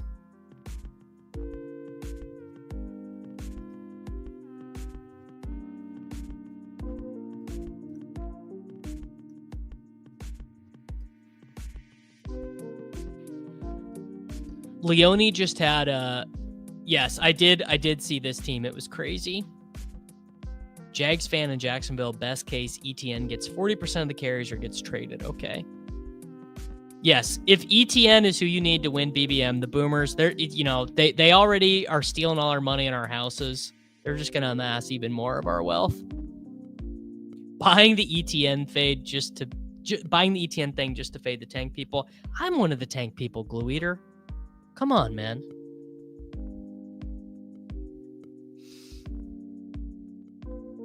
Tootin does feel pretty inevitable. I mean, he's just definitely the best running back on the team, and eventually that'll work. Now, guys, I have a very funny thing that I've noticed, and I'm just very curious. And if you are watching this on replay, or if you're here right now, every day when I stream this late, no matter what day it is, I notice right about this time, it's 4:15 Central Time, I notice that the views start to go down, the live views start to go down a little bit. And what I think it is I think it's literally people leaving their desk job.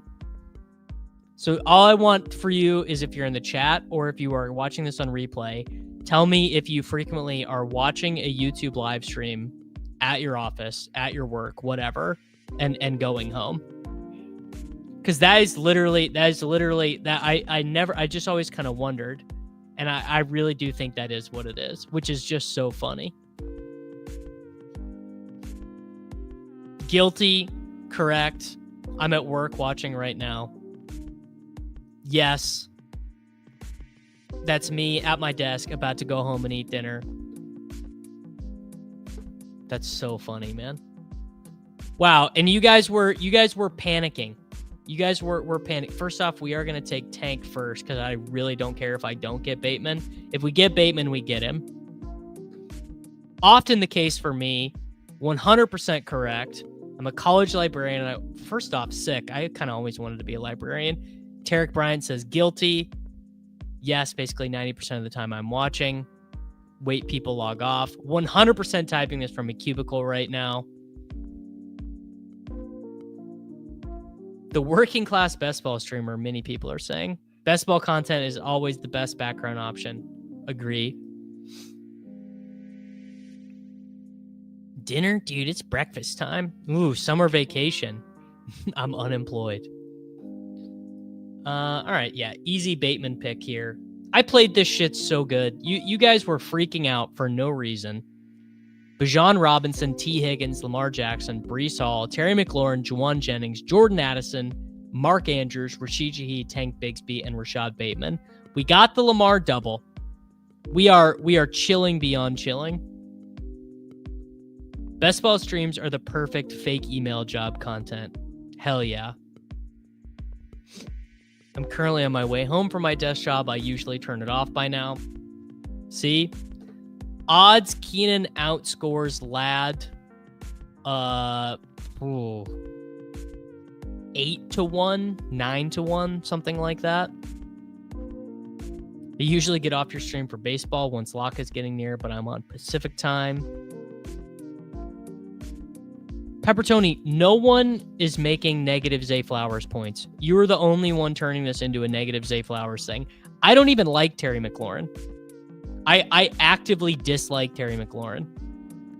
But it is inarguable that I made the right choice.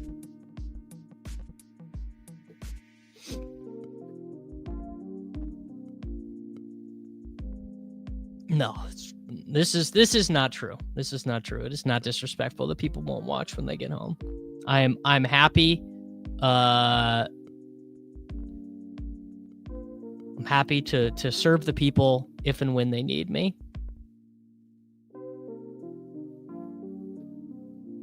You think, okay. All right. Run Good Rick, aka the Kiwi Cat,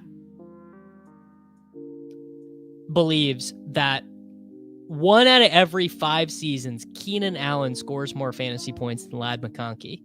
Does anyone want to book this action with Run Good Rick? You can @ him in the Slappy Central Discord.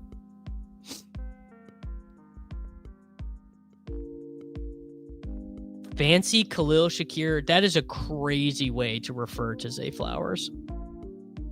Wow, a University of Tennessee librarian. I think in an alternative life, I would have been a librarian at the University of Oklahoma.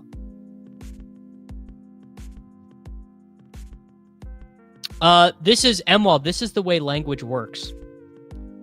So anyone who gets their knickers in a twist about a word like irregardless becoming a word, saying if it gets used enough, we have to make it a word eventually. That's literally how language works.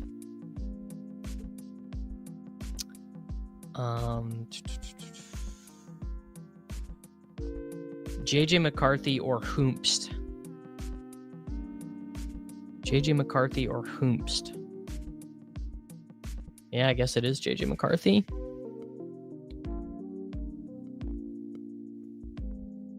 No, because should of and should have is a dialectical difference. That is not part of the written language. Should have versus should have is just the way you're stating something. It's the same word. Irregardless and regardless are not the same word. There are just no 0 running back guys to take here. There are no clickable 0 running back guys. Strange definitely feels... Well, actually, you know what? I'll get the click in. Nimble fingers, Dave. Nimble fingers.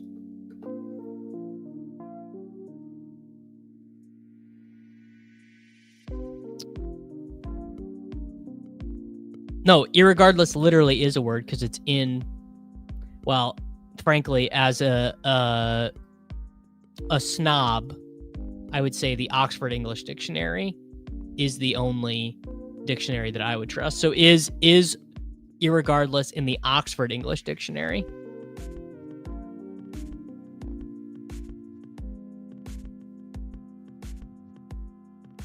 But the way that language evolves, like actually, oh man, there's this incredible YouTube video. So as native English speakers, there are sentences that all of us can understand in German and in Dutch. Oh man, I gotta go find this out. Sentences that can be understood in English, German, and Dutch.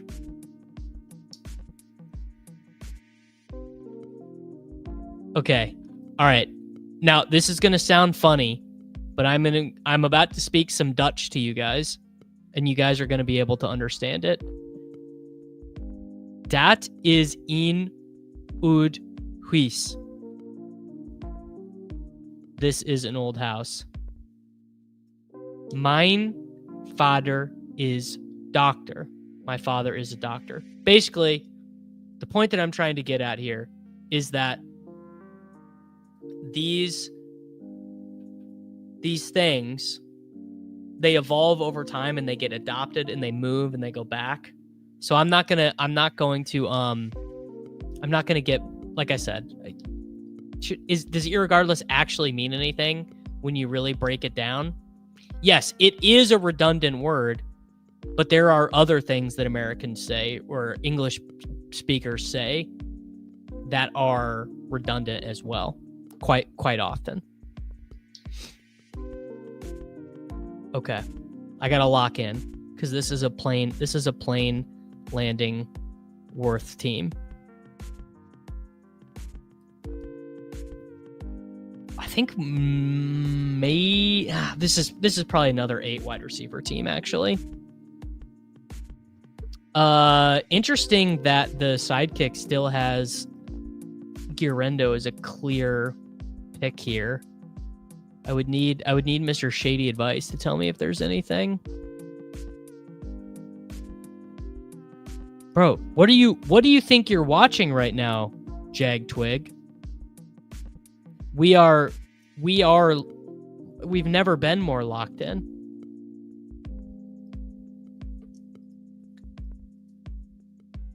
I mean, I think in this configuration, Guerrero makes sense because Bijan, and Brees are such a big part of what we're doing.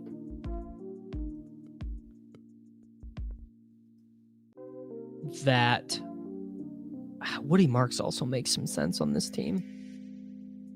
Guerrero can be our one high upside handcuff style guy. Probably some other adults after that. Just about what the inputs are on Guerrero health, Shady. Just about what the sidekick has for range of games for him. I'm about to get into it.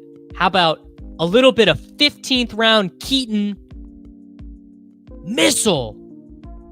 Let's go.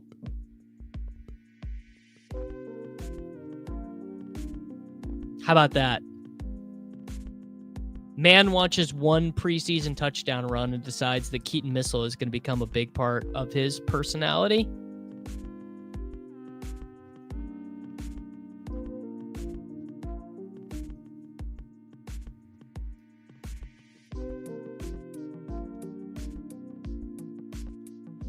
All right. After 15 rounds, the team is Lamar Jackson, J.J. McCarthy, Bijan Robinson, Brees Hall, Tank Bigsby, Isaac Guerrero, Keaton Mitchell, T. Higgins, Terry McLaurin, Juwan Jennings, Jordan Addison, Rashid Shaheed, Rashad Bateman, Mark Andrews, and Brenton Strange.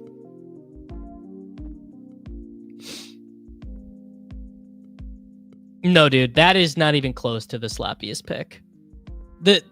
We've all agreed the slappiest pick is Travis Hunter. It's far and away the top slappy pick.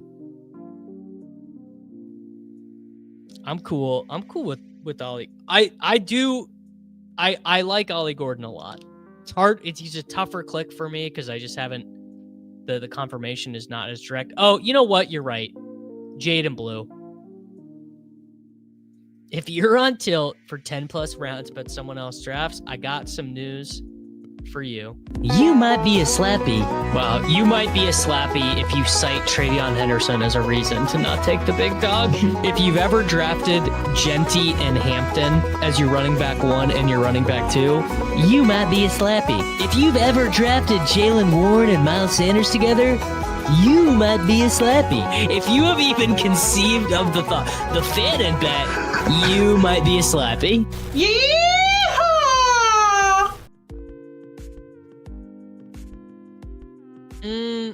I can see JCM now as the slappiest. Now the Jaylen Warren is like Jaylen Warren went Tulsi Gabbard. He went from left to right. Jaylen Warren is now far right. I'm not taking DeAndre Hopkins. I will take Darius Slayton. He is a nice, competent wide receiver to add to this room to cover for Jordan Addison's absence and potentially Juwan Jennings' absence. This could be, I don't know, kind of interesting range of guys here.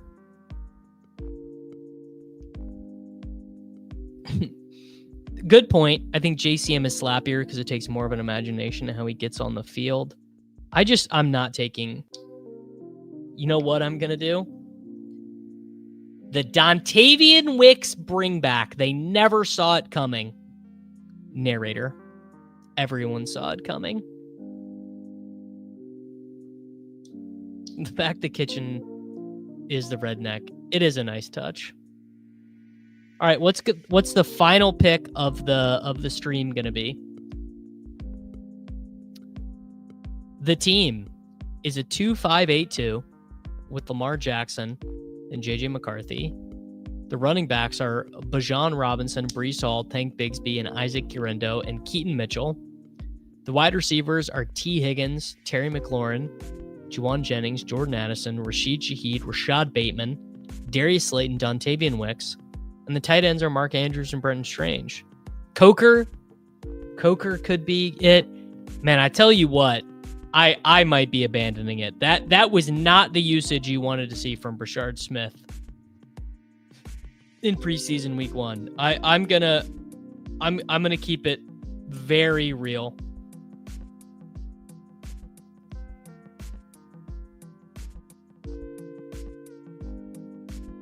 Jalen Naylor. I don't even think Jalen Naylor is sneaky anymore. I saw that it was indeed Lucky Jackson and not Ty Felton who is profiling as the wide receiver 4 for the Minnesota Vikings. Just not great. Wow, you might be a slappy. I would have considered a Seattle wide receiver, but Torrey Horton is off the menu these days, brother. Man, I saw Tylan Wallace in that preseason game, and that was a little bit of a jump scare. There you go. We were asking about great college players earlier who never did anything in the NFL. Tylan Wallace was an absolute demon at Oklahoma State. 1,400 yards and 12 touchdowns as a true sophomore. I think he led the Big 12 in receiving. Yes, led the Big 12 in receiving over Hollywood Brown, over CeeDee Lamb, over Jalen Reagor, another first-round pick.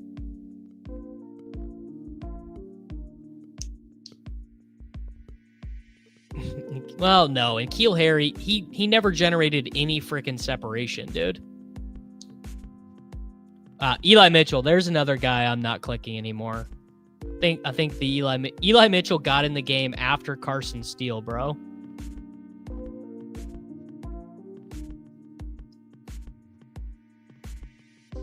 This probably is a 3 tight end team. I just don't really love any of these tight ends though. Yes, I am taking them both. DGB is a dickhead. I knew him in real life. That dude sucks. Kareem Hunt, honestly.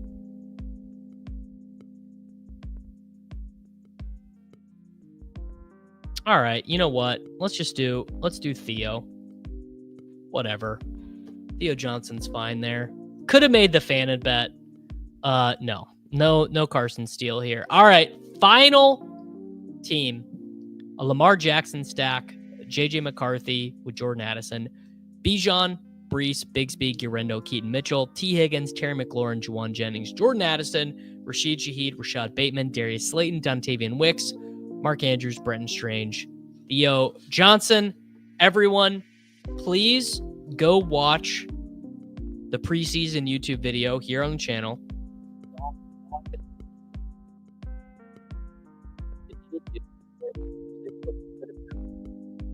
So